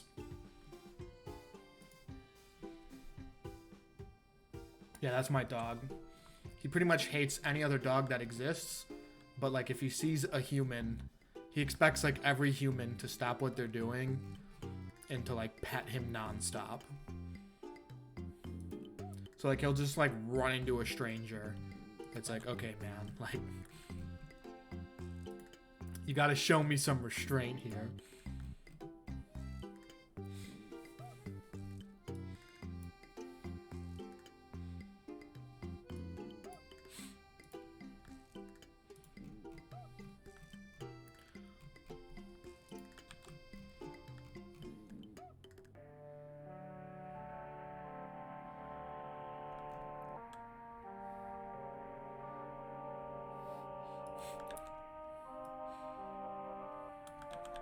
Yeah, low-key, Bebo's literally single-handedly... I still think my highest liked tweet was a Bebo tweet. And I think Bebo's were in the Tumblr post that like really helped us way back when. Bebo's single, like literally carrying the marketing here. I wish I could have a cat. I'm allergic to cats. My fiance had a cat, and when I would go over to like feed it, I would like swell up. My arms get all like splotchy. And that cat was mean as hell to me too. He like stole my phone once, and he like wouldn't give it back, and he was like smacking me. I was like, stop. He was a good cat though. Hairless cats scare me. They look like little goblins. Like, if I ever see one in real life, I'm sure they're nice, but, like... But they scare me. Yeah, he, like, stole my phone.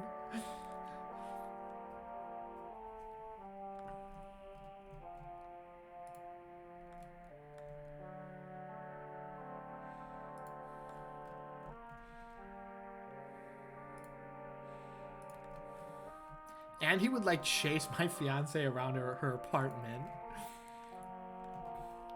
And, like, he probably thought it was playing, but it was terrifying. He would, like, slash at her. I was like, dude, your cat's crazy.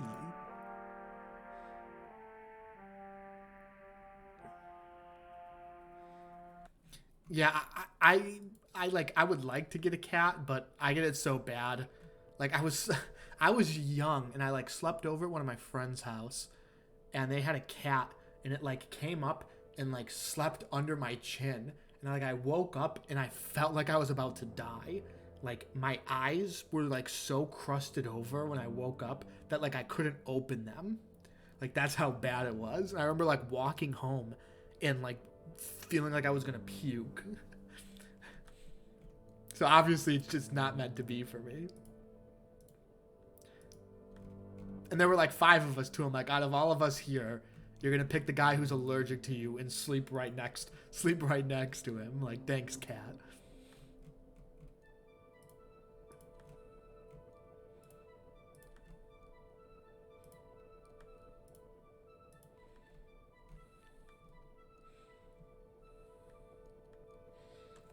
They know. Yeah, he knew.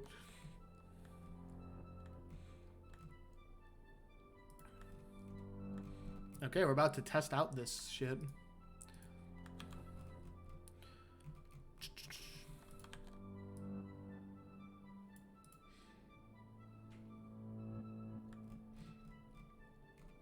That was when I was younger. I don't really think I'm super sleep deprived. I get a lot of sleep. I just don't have a lot of free time. I get like 7 hours, 8 hours a night. And then like I'll get like 7 or 8 hours a night. And then every like couple days I'll get like a 9 or 10 hours sleep. I need more hours in the day. That's what I need.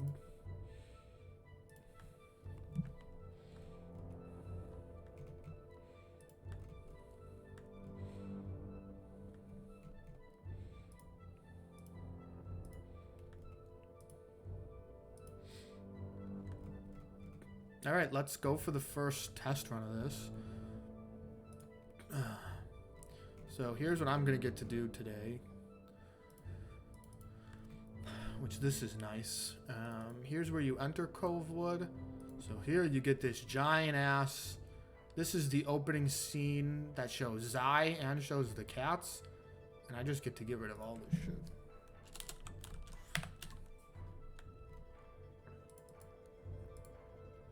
That feels good, man.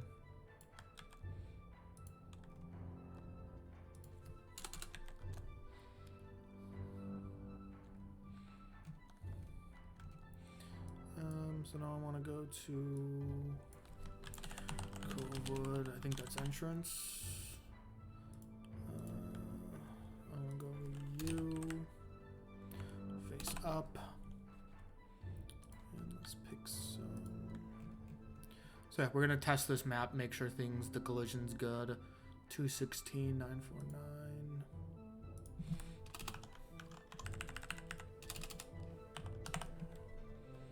Okay, so let's test this real quick.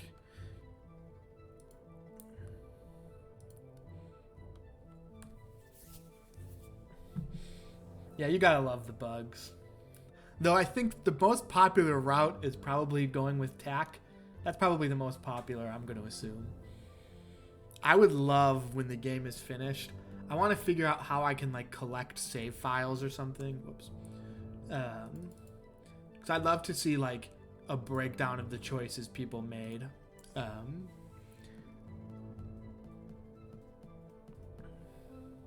So maybe I'll do some shit when the game is released. Like, hey, give me your save file and you'll be put in some contest. And then I can run all the save files and collect data. That would be cool as shit.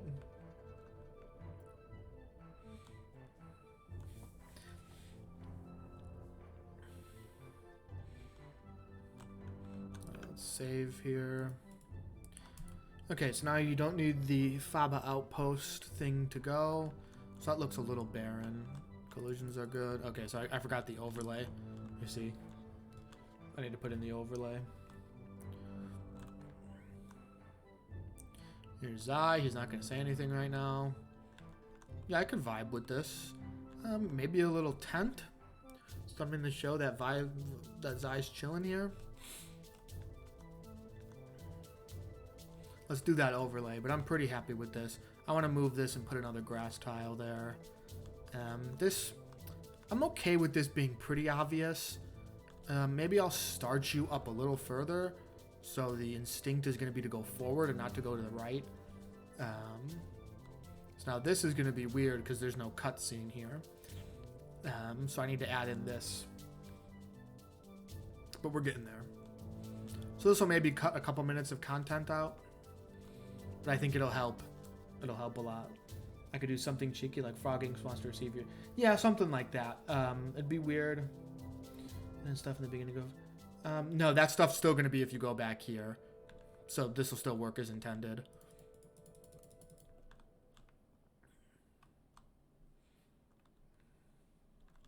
But that's going to be neat. I'm going to have to move that warper as well.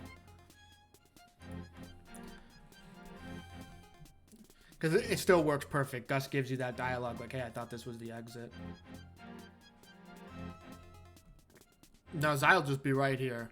So, like, you can get him right before you even see the bug scene.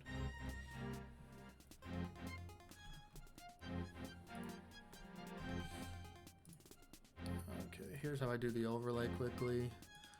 Here's the stuff that's going to go above Gus when he walks. It should be pretty easy.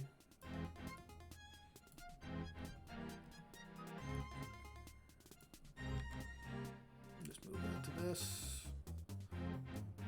So I should get most of that. I don't know why that's missing. And the only other thing is these corners I sometimes forget. There's a couple maps that had issues. You can sort of go into the little corners here. Yeah, I think you'll actually be able to meet him before the bug scene. If you just go, like, you're going to be able to experience some of this content before. So it'll be a little more organic.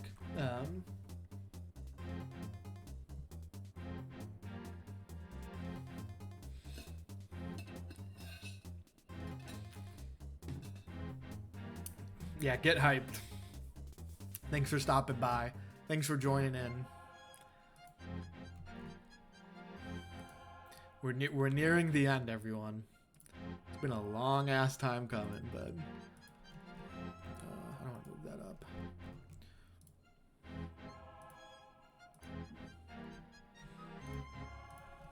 Yeah, it's better. And this probably could use another little something here.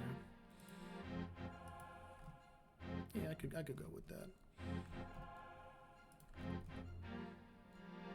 Much better. All right, so there's the tree overlay. Oh, we need some flavor text. All right. I'm going to do... I said this on the Discord, but there's going to be some kind of flavor text competition. I haven't quite figured out the details yet and what the prizes are going to be, but I'm definitely going to run that through the Discord when we get closer to release.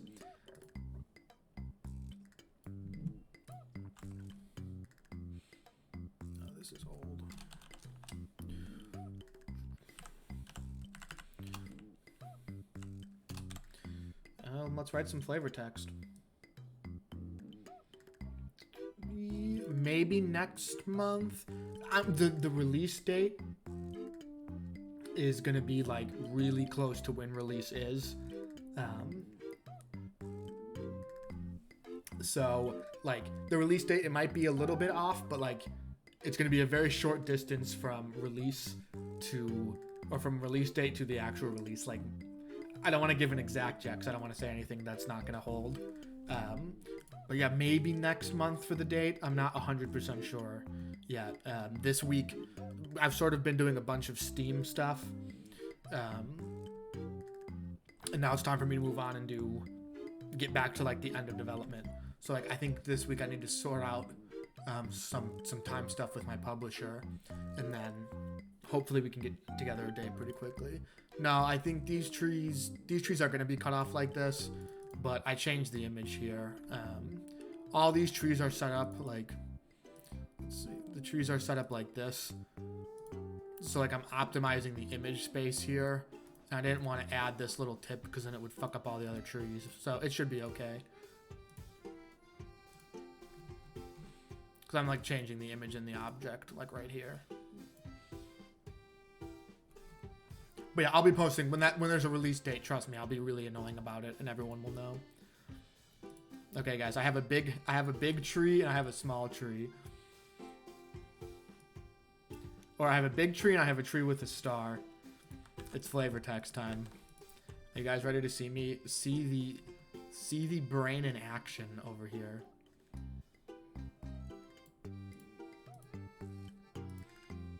So this is 481 and 482. So this is 481.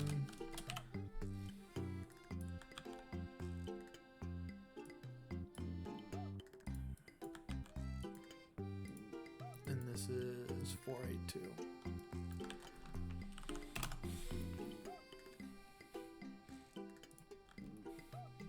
All right, guys, just really feel the essence. Just bask in it for a moment.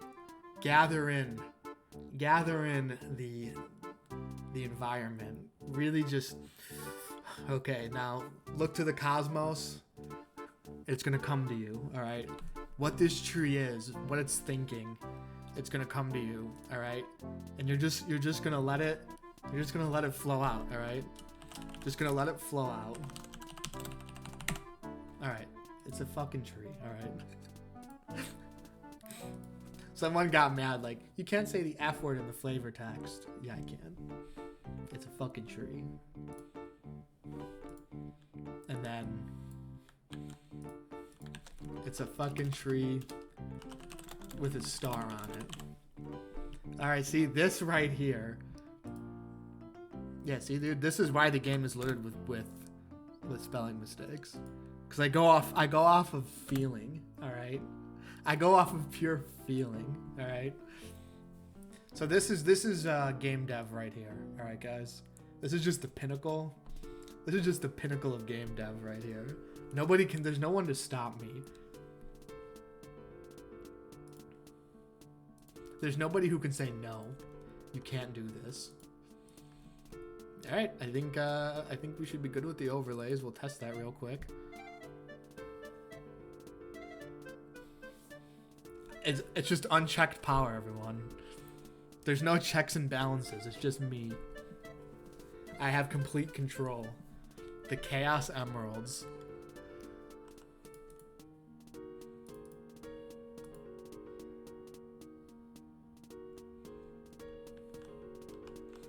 So that looks good. That looks good.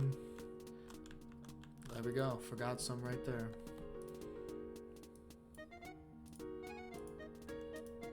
So now I should say, that's not the right dialogue. It's a fucking tree. See, it shows the tipping game there. It's a fucking tree with a star on it. I'm begging you to fix the last line with a star on it. What was wrong with it?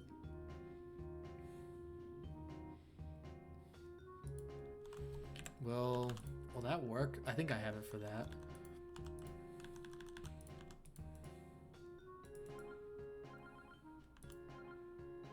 Nice. It's a fucking blank with a star. Guys, this is it. This is why I have problems, all right?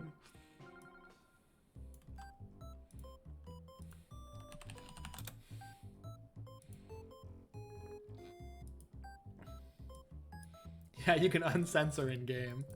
There's literally an option. It should be a little more apparent. I added this this page. This thing. A lot of people, they weren't clicking more options, so they were like, there's no shit. Okay, yes there is, So yeah, here you go. Here's the bad words. You can turn it to immersive. It's a fucking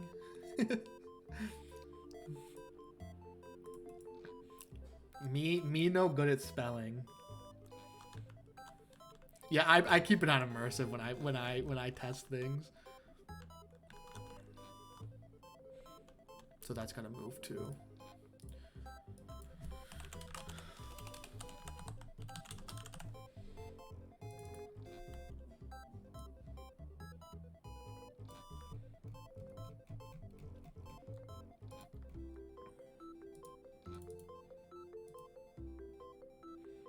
What I have here.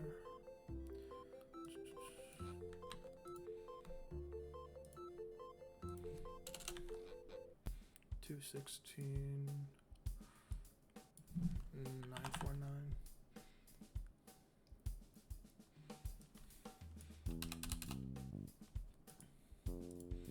Yeah, I almost had to add another options page, but I was able to fit. A lot of people were having this issue. Now the windowed and the full screen are like separate. A lot of people were having like visual errors. And we can go all the way up to huge size for those who have, what is this 4K resolution? I think this is 4K resolution. You can now play Glitched in that sweet 4K. You can really just see all the difference. Ready? You guys ready for the 4K hit? Holy shit. Holy moly. Look at that. Look at that. Holy shit. That's 4K, everybody. You can really feel it. Yeah, it's gonna lag probably. While I try to stream it at 4K. Let's take it off. Holy shit. Holy shit.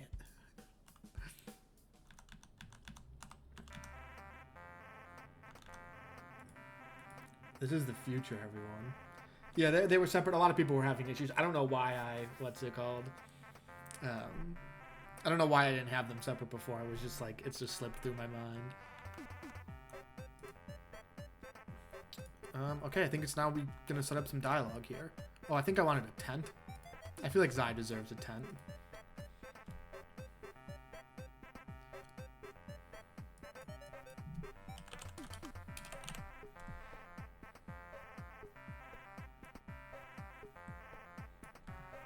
Now the question is, how do we fit the tent in here?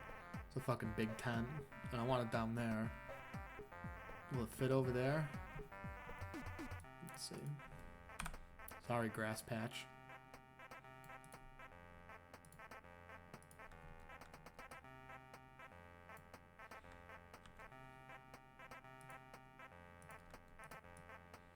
I like the Zai under the tree. Let's see, can I get away with one more? Yeah, I can get away with that. Right there. Now we're talking. I think I need a version of this sprite.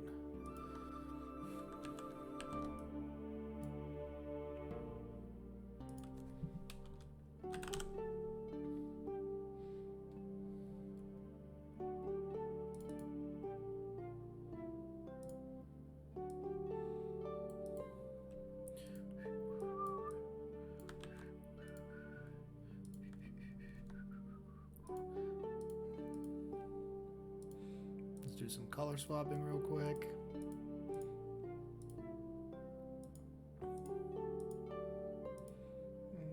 That could probably be a shade lower. Let's see the difference.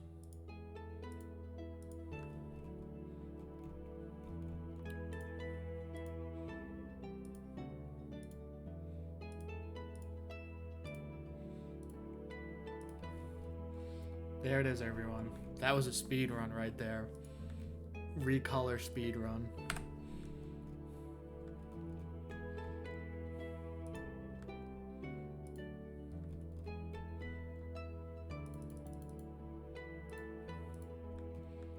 Wow. Game dev, everybody. That's how you make a video game.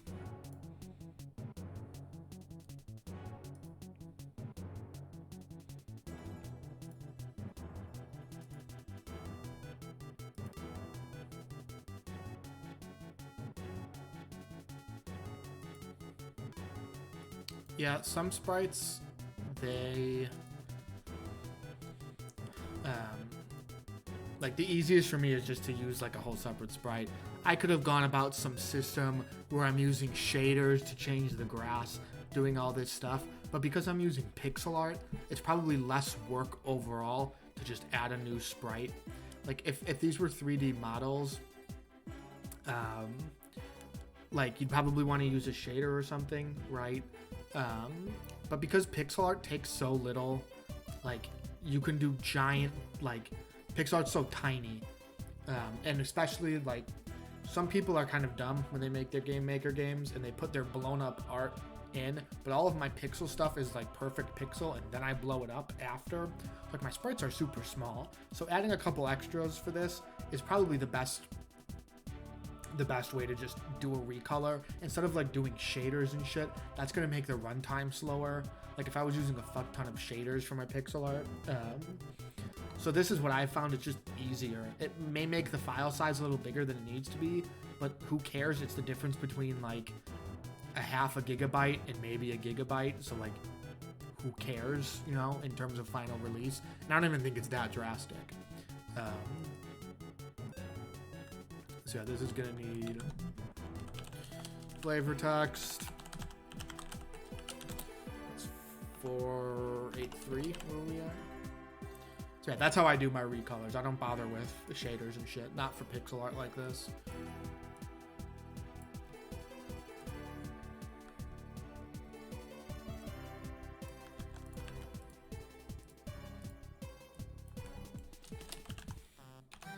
It's size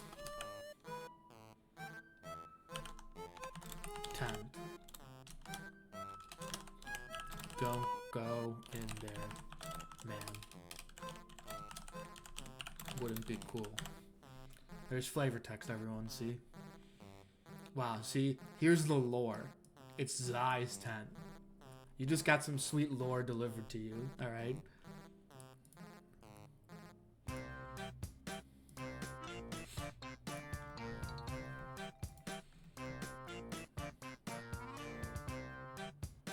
Okay, next, let's reformat this text a little bit. Gus canonically is cool. Yeah, that's true. Gus is a cool guy.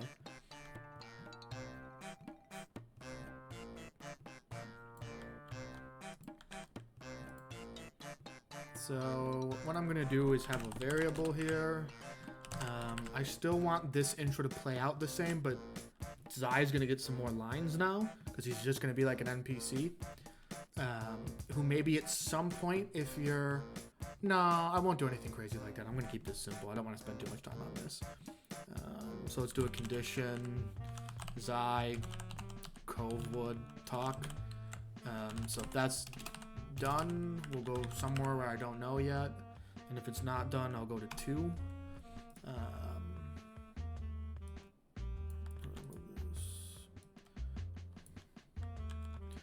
Okay, so then this is the conversation, how it starts. This is good, this is good, this is good, this is good, this is good, this is good, this is good, this is good.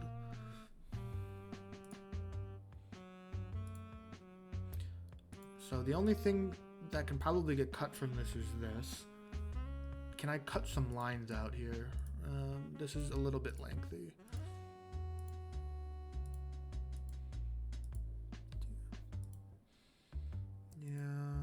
Just go through. What's the next lines after?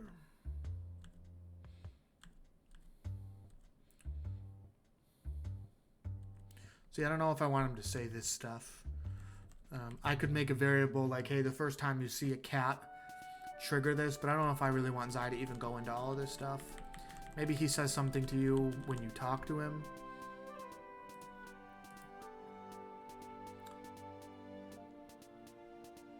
So I think this is okay.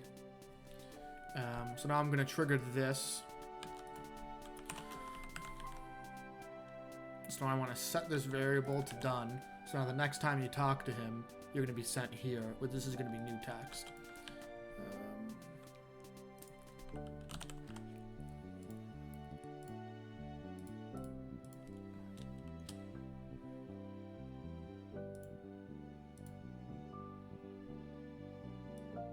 So I'm going to have to change this because it's not like he's in a hurry right now.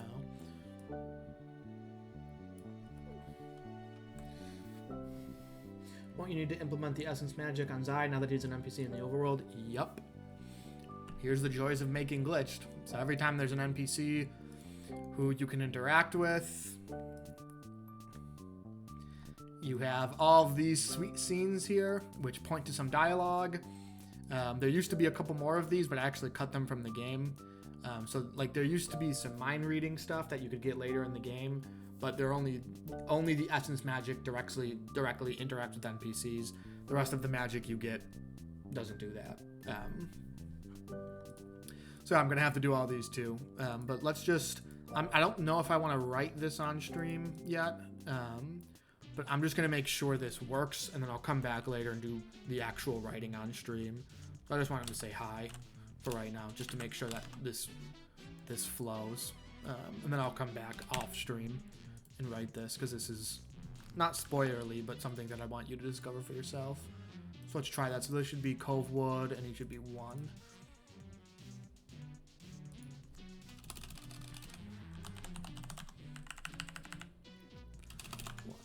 Alright, let's try that.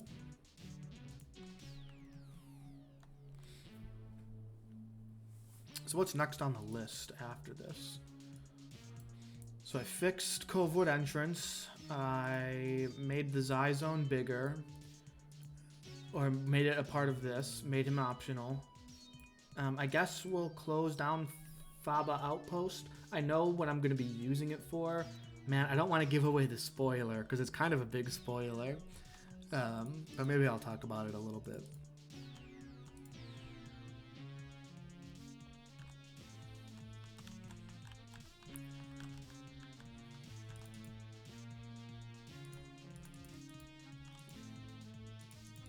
He needs a better talking animation. I think I'm going to fix that right now. Okay, so he's working as intended. Let's fix his talking animation. He's still using one of the old talking animations. I think it bugged me before, too.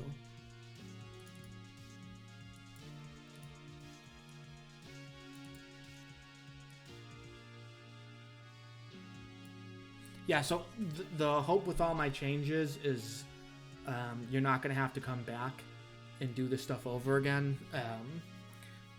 I'm gonna do a sort of cheeky thing with Xy, because he's gonna, the only thing that's gonna be like matter if you saw him or not. I have a cheeky way that I'm gonna make sure you either were playing this new version or you were playing 0.3 where he was that. So if you already played and you're happy with your save file, you're not gonna miss out on anything. Yeah, see, this is not noticeable enough.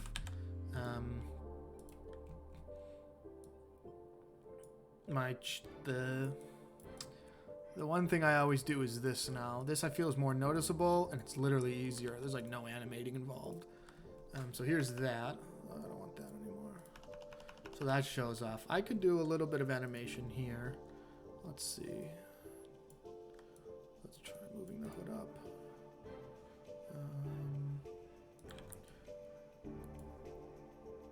This would go under. I think there'd be more depth here. And then this would be a way darker blue. I think I need the palette. This would be like this shade. Because now you're seeing like... No, I don't really like that. Let me see if moving the eyes up would help. No, I don't really like that.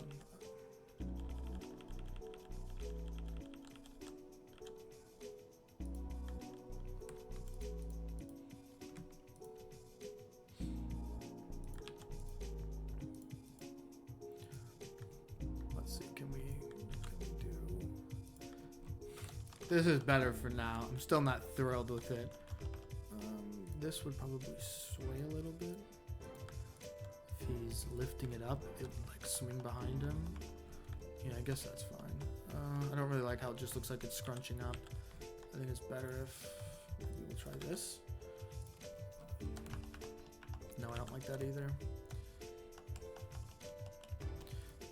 I'm content with this for now.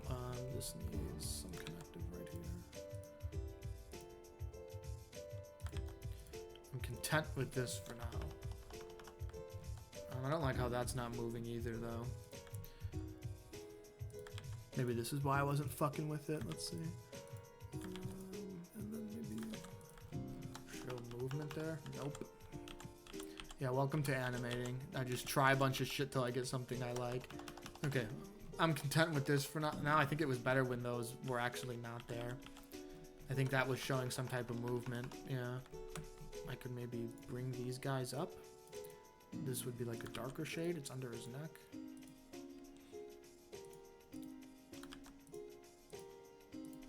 And then where's that lighter shade? Try this.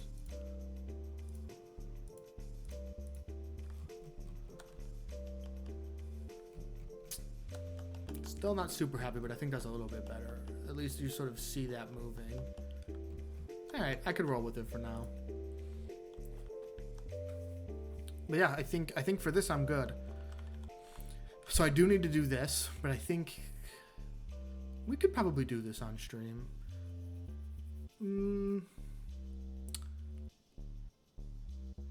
So there's two more major things I want to do today. One, get rid of Faba Outpost and repurpose it. And then two, there's something I want to do that's right at the start of the game. I think I'll do Faba Outpost just because it's easier. It's not super exciting. So what I'm going to do is I'm going to get rid of the Onion Knights. Dawkus and Mork are going to stay where they're at. Then so here's a little bit of spoiler, Reno. There's a zone that pops up right outside Betwixt that's meant that there's a little bit of story element for like residents of Betwixt who left. But I think I'm just going to change that to Faba Outpost. Because that zone was sort of useless. It had like very limited story use. But I can get more mileage and use the zone for two things, which is always better, right? So I'll have to do a little tweaking later on. But I think this is going to be the best way for me to do this. So we're going to say goodbye to this content for now. I'm going to go finish that off stream just because I'm going to be doing some like spoilerish writing, which I prefer to do that off stream. And writing's kind of boring on stream unless we're going to do like a... Yeah, there's a ton of revisiting old areas. I love Metroidvanias. They're probably like my second favorite genre of games. They're pretty high up there. And I love that sense of like you can come back with like new magic and like see, find different things. So let's clear this out. And we're looking at Faba and the overworld.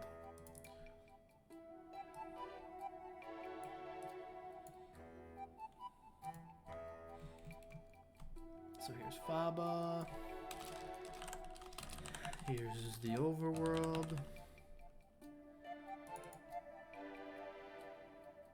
And I think I only have to change this overworld map. I don't think I have to change any of the others. So that's nice. Because I don't think this bridge... I think this, when you're in this map... Oh no, I'm going to have to change it on this map, but I won't show that on stream. I don't want to show the whole of Sola yet.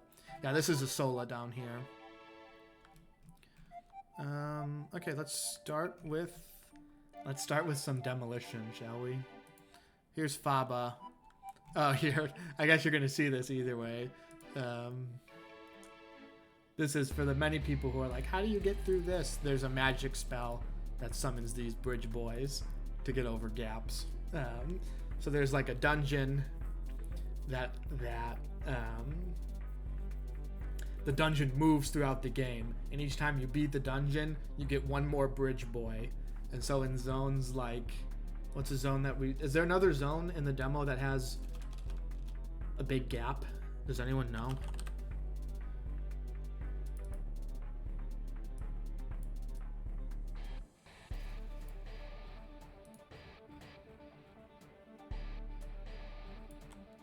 Oh, here's one that has 3.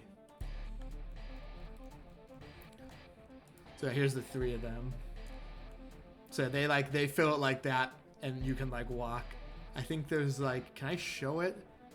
It's gonna be too much effort to go through and do that. But there's, let me see. So for each one, oh wait, no, that just does that. Let's see, can I bring them up?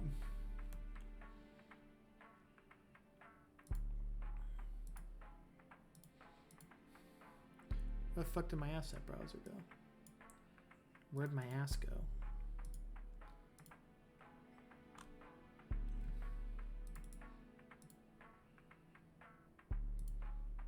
Window. There we go. bridge boys. So there's this guy.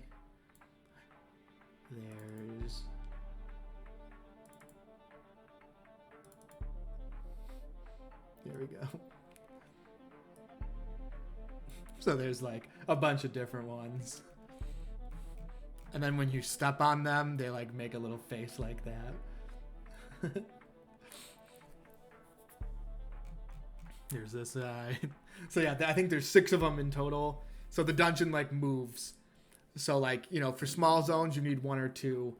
And each time you find the dungeon, it gets progressively harder.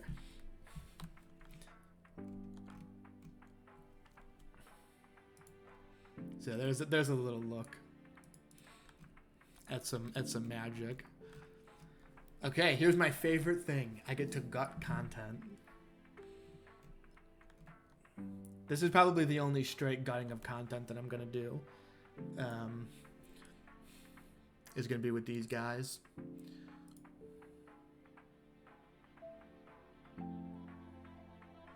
Where the fuck did my room editor go?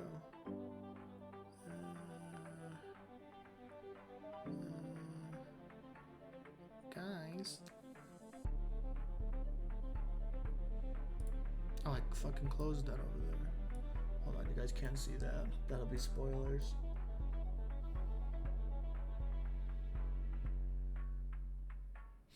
Oh yeah, you could way back. Yeah, this a lot of demo content has really changed. You used to be able to like fight Mork, right?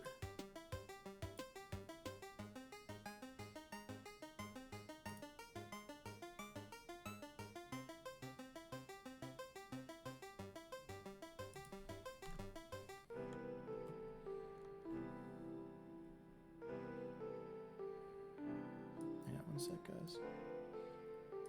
I gotta dig through some spoiler stuff to get to this.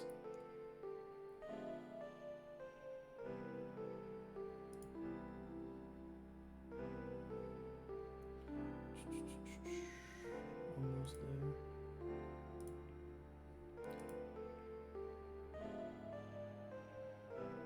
Where is it? Why am I'm having a blank right now. Where the hell is the room editor? I hate when I do this. I feel like I always lose track of this thing.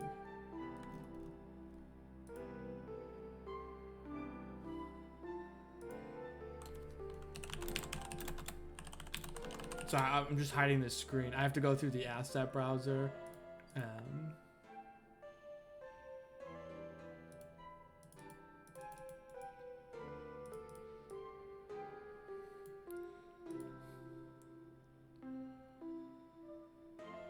He just told you to buzz off. Yeah, it was just like you couldn't actually win. So I'm like, okay, I'm gonna get rid of it. And now I'm actually like backtracking a little bit. I don't like that. Like, I'm gonna have to go back and tweak even Eileen's descriptions. I think it's a little bit confusing, like the bridge thing and then not going. So now Eileen's just gonna say, go through Covewood and you get to Douglas. It's gonna be much more of like a straight line. Instead of it being like more confusing. That's my hope. I'm only gonna spend like another day or 2 of doing this. I don't really have that much time to like go through.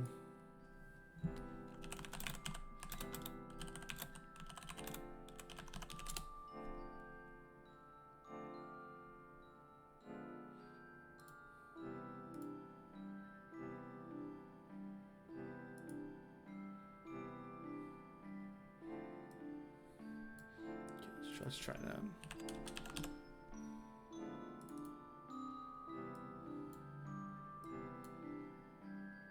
There we go. Sorry, the second I start like splitting this. Now where the hell did that go? Oh. There we go. I don't know why that took me so long. I normally do all my Game Maker stuff in one window, but keeping this over here. They're just here for Mork's mission. I'm gonna keep... Oh, are you guys ready for the lore? Okay. This, I think, I talked about the 48-page book. Let me find this real quick. In here. Oh, wait, no. It's in samples.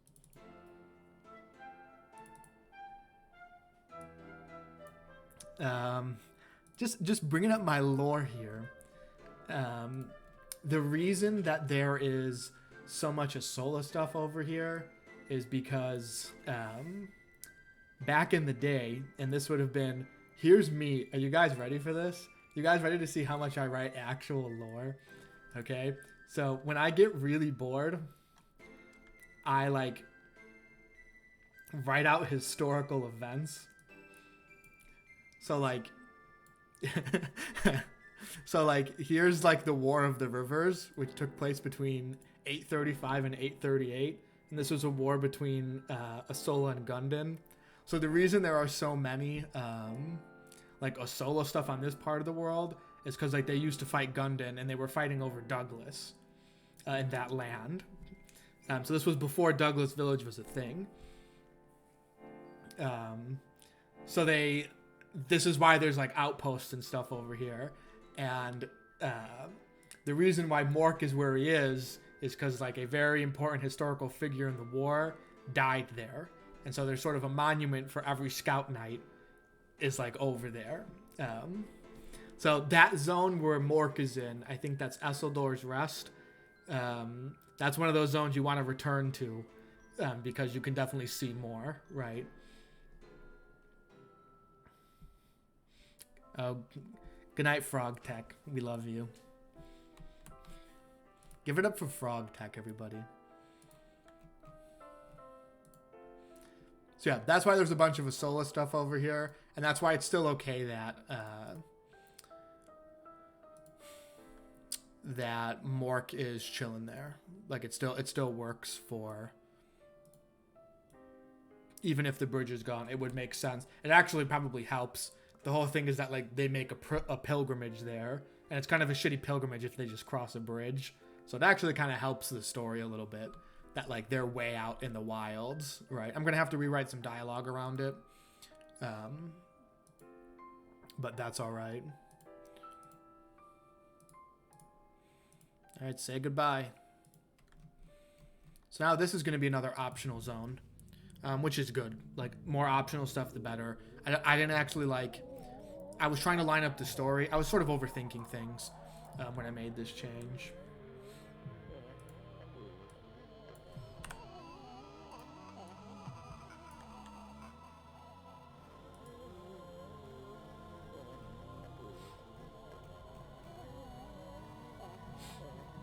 But yeah, like if I ever don't feel like working, and I guess I'm still technically working, but if I ever don't feel like doing straight development, I'll literally just like start writing some lore shit. That's actually how I got the concept for what comes after Glitched. Oh, is this just like the Husk theme or something? We'll skip it. That's probably pretty annoying.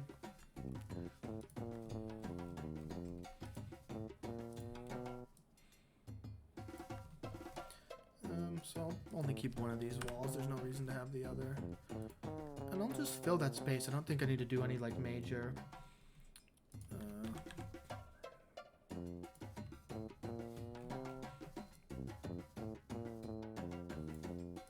Yeah, let's see. Is any of that music spoilery? I'll go through the list real quick. Has there been some that haven't been in the demo yet? I just picked the first 60 out of the soundtrack. So you might hear some stuff that's not from the demo. Let me see.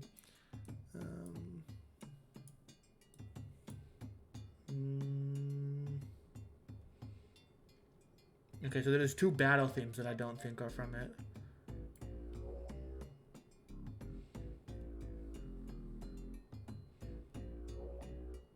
I think there's a couple hub songs. There's some Gundin ones. Oh man, there's a lot. There's the Goblin Town. There's the first few from Asola. There's the Deepwood. What's this one? Oh, yeah, you guys haven't. I haven't even talked about that zone yet. If you played in Gundin, you saw the train to Halcott. Halcott is like a suburban zone, and it looks like it's a lot like what's the starting area in Earthbound? you know, green fields, little houses and shit. So it's like that. And it's a really funny zone. There's not a ton of fights, but there's a lot of like meme-y shit there. So there's a track somewhere for that.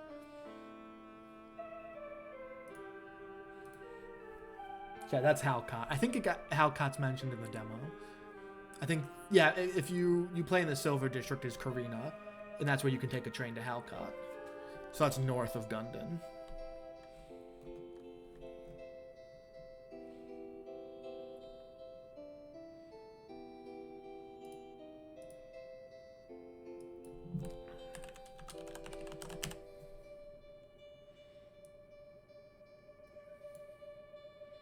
Yeah, you didn't even know. You were getting music spoilered. That's the best kind of spoiler.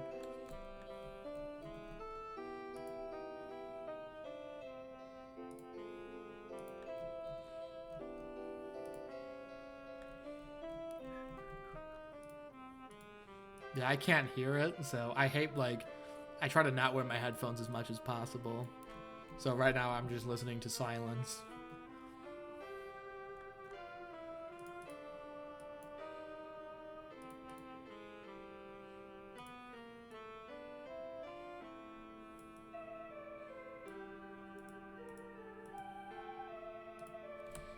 Oof, my desktop needs better cooling. I can feel the heat from over here. It must be from streaming.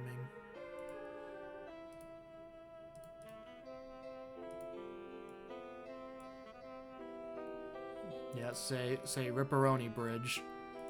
This bridge was unironically causing me so many problems.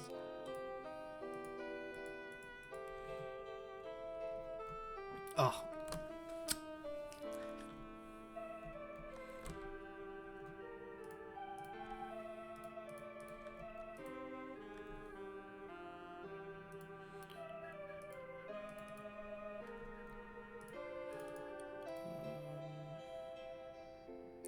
I think that's all I need to do. I don't think there's anything I need to. This still leads to that other map. So that's it. No bridge.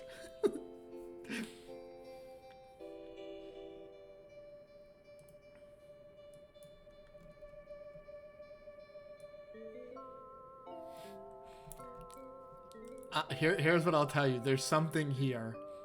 It's not on this map. I use a different map for when you come back. But there's something here in this little area that can appear. That's all I'll say. And maybe if some cats are having a difficult time, maybe this is something.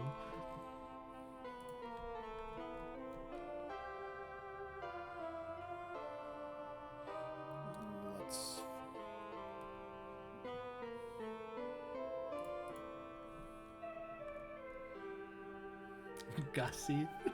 Yeah, let's not call him Gussie. Let's just have a fandom agreement here that he'll never be referred to as Gussie.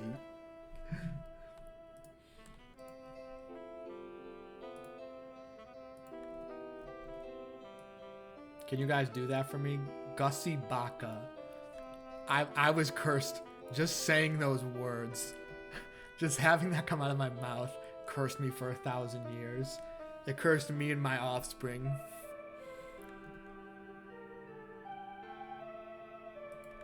My ancestors are going to suffer for me uttering the words Gussie Baka.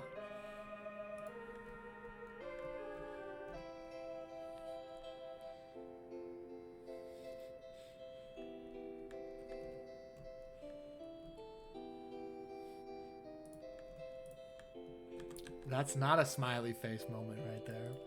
All right. Yeah, I've damned my bloodline to 1,000 years of eternal suffering. Uwu. No. I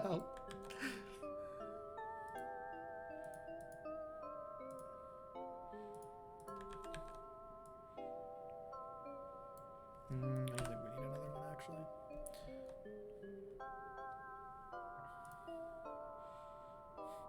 Isn't there Duncan Uwu? I think Duncan has an Uwu face. I think a couple party members have Uwu. Yeah, here's Duncan _ Uwu.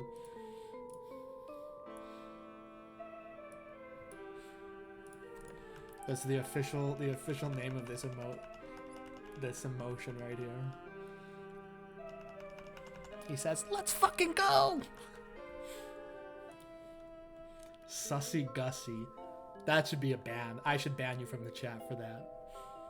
Sussy Gussie should be an immediate ban. From every glitched fandom thing. Sussy Gussie should be an immediate ban. Yeah, I think there's a couple more woos. Let me see. Or maybe I stopped. No, I think only Duncan has a woo. But like, there are probably ones that aren't. I don't think like they're called. What does Karina have? Karina.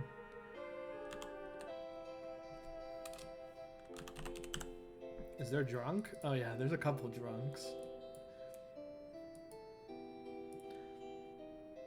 Here's Duncan _ drunk.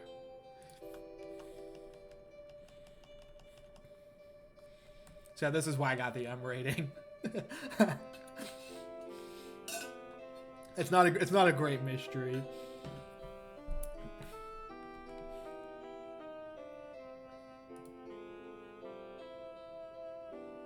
Let me see. I don't want to spoil, but let's see. Oh yeah, there's attack drunk. There's there's a lot of these.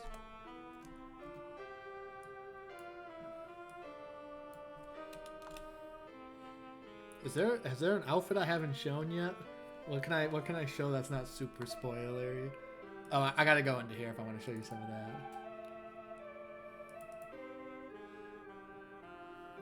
I'm gonna hide this for a sec. I don't want this popping up on my screen. Hang on. I'm still here, but I'm just gonna hide this real quick. Drunken.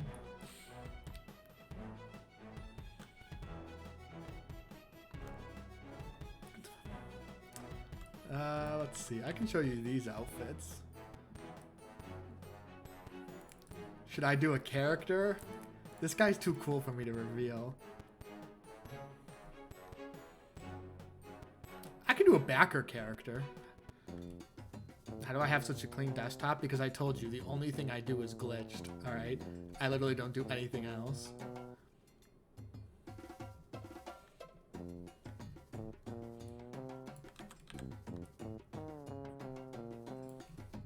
I'll show you this character just because it's in line with their outfits. Here's your character. Your character slash outfit reveal for today. And if I ever hear Sussy Gussie in the chat ever again, we're never doing these ever again.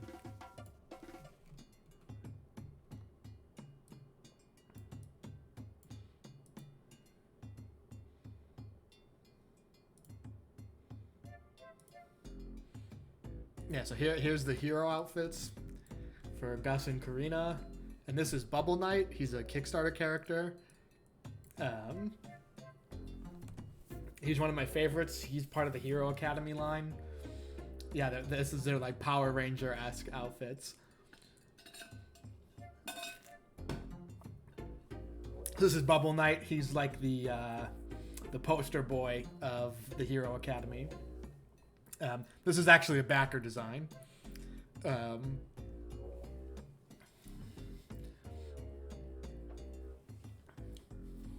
yeah, there's another.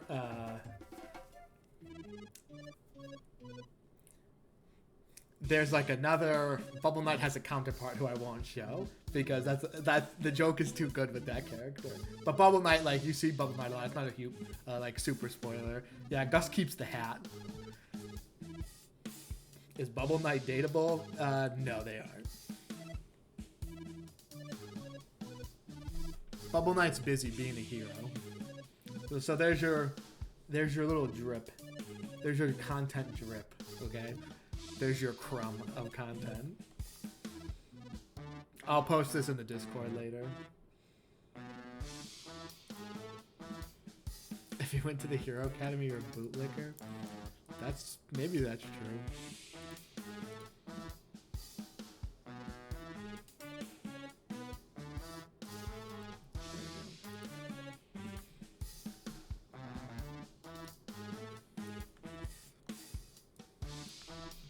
Oh, there's two ways. Two? I think there's two main ways to get an Asola visa. And I think there's actually a third way. Did you ever struggle to integrate some backer characters into the game? Oh yeah. There were some where it's like, oh, what the fuck do I do with this? But I don't want to say it was hard, but I think some were either like, this sucks to say, but some were just really basic, which is like fine, not everyone's gonna like go through. So I sort of had to spice some of them up. But some of them fit in like so strangely well that it was like, I was like, were you listening to us design this game or some shit? Like, that's how well some of that, like, I think Bubba might fit in really well. But yeah, there's some that are either like not that interesting, you know, they're just like a typical person, right? Which is fine, I can put them as an NPC somewhere. Or they're like so weird that like, and you know, I'm pretty particular, like, you know, I think about the species of things, you know, I tend to like put in cultures and stuff, so characters don't feel like they're just floating, they feel like they're from somewhere. But then when I get some weird ass designs, I'm like, how am I gonna fit this in the way I like it? But everything ended up fitting, everything got in. I don't feel anything, like, I would like to see people guess, like, is this a backer character or not? I'd like to see people guess, because I'm going to assume it's going to be really hard. Like a half fish, half underpants leg. That guy fits in pretty easy. Like, designs like that are so easy, right?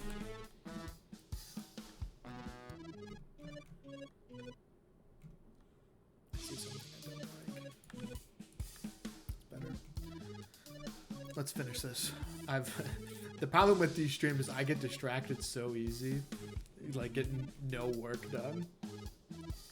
That's okay. I think I'll get better at this over time.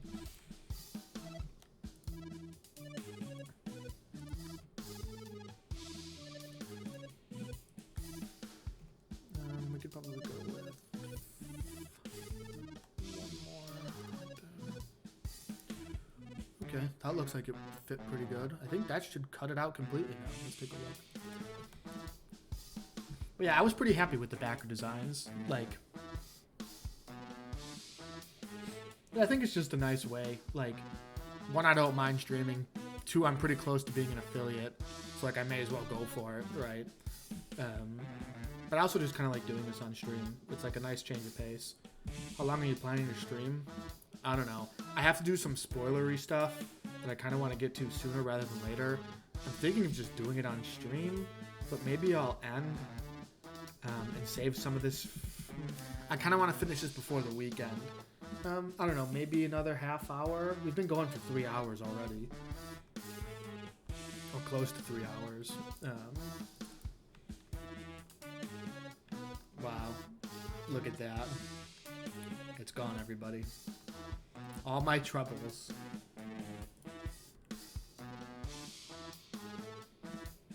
So this is probably going to bug out. Hang on. So I probably still want... Let me think here.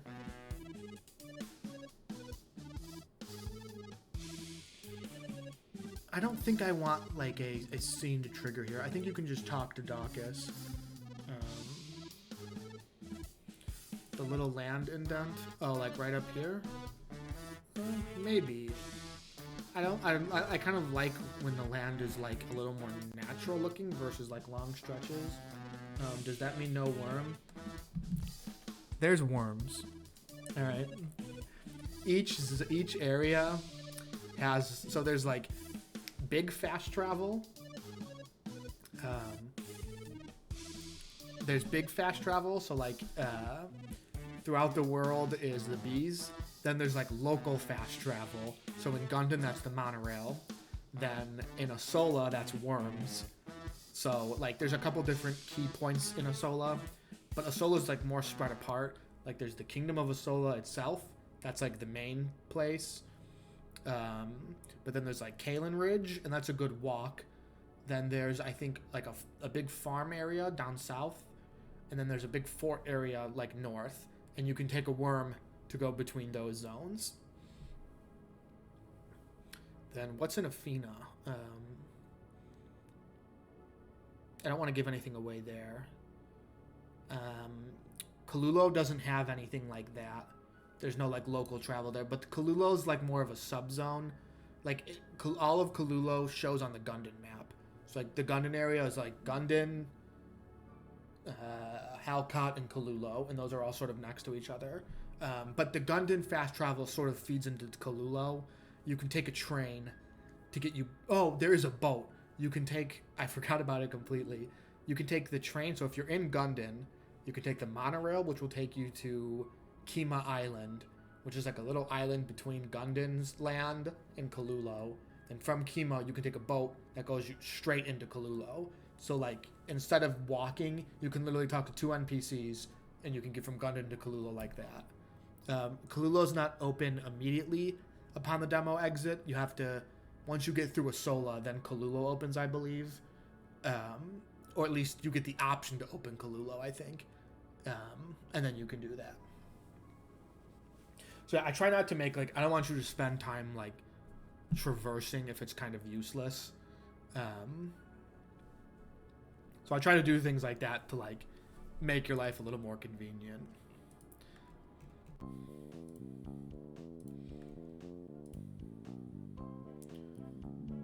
So this is going to be a little less. Not that.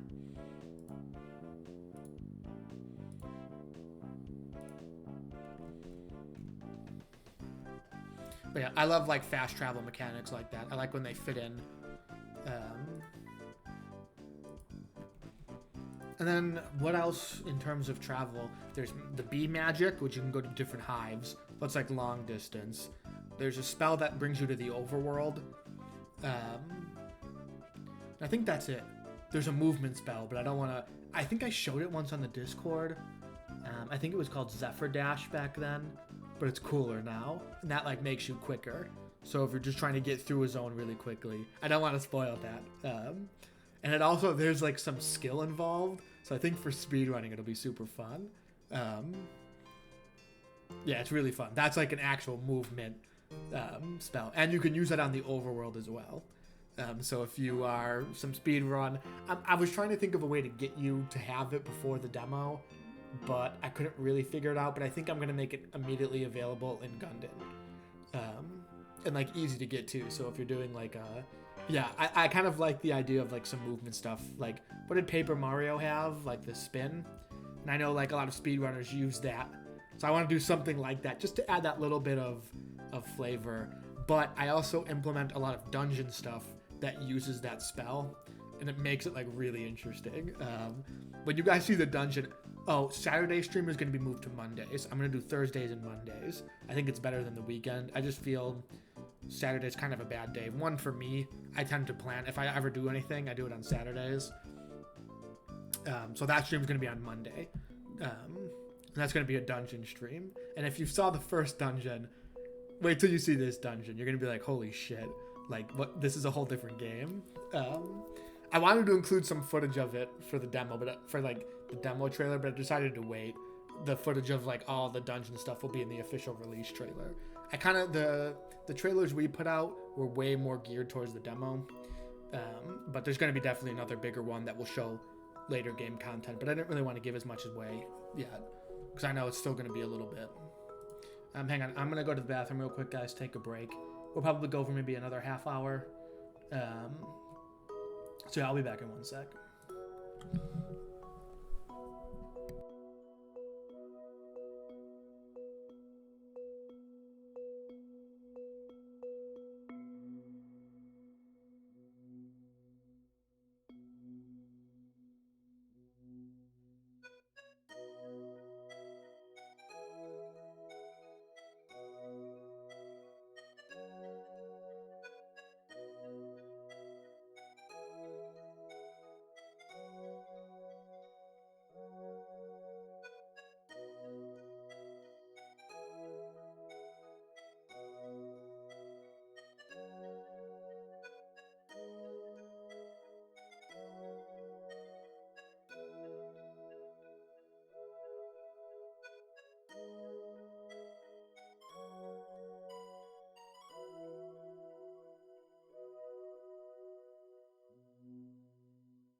Okay.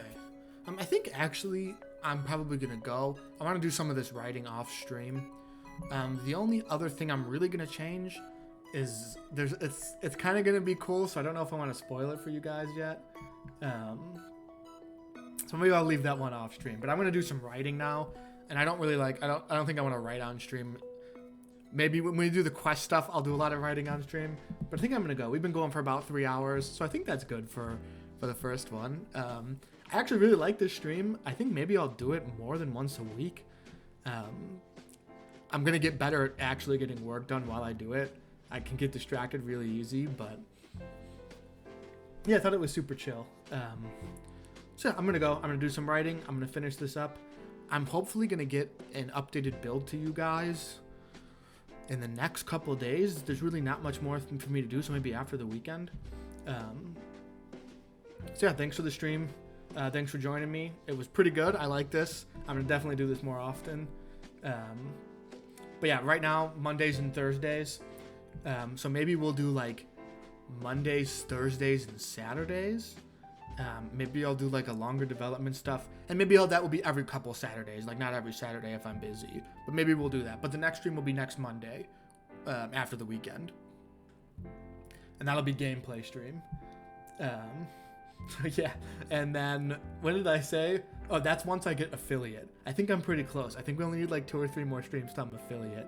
So we'll have an affiliate party with the foot fetish stream and the me drinking paper cups and shots. That'll be a fun stream. All right, guys. I'm off for tonight. See you next time. See you on Monday.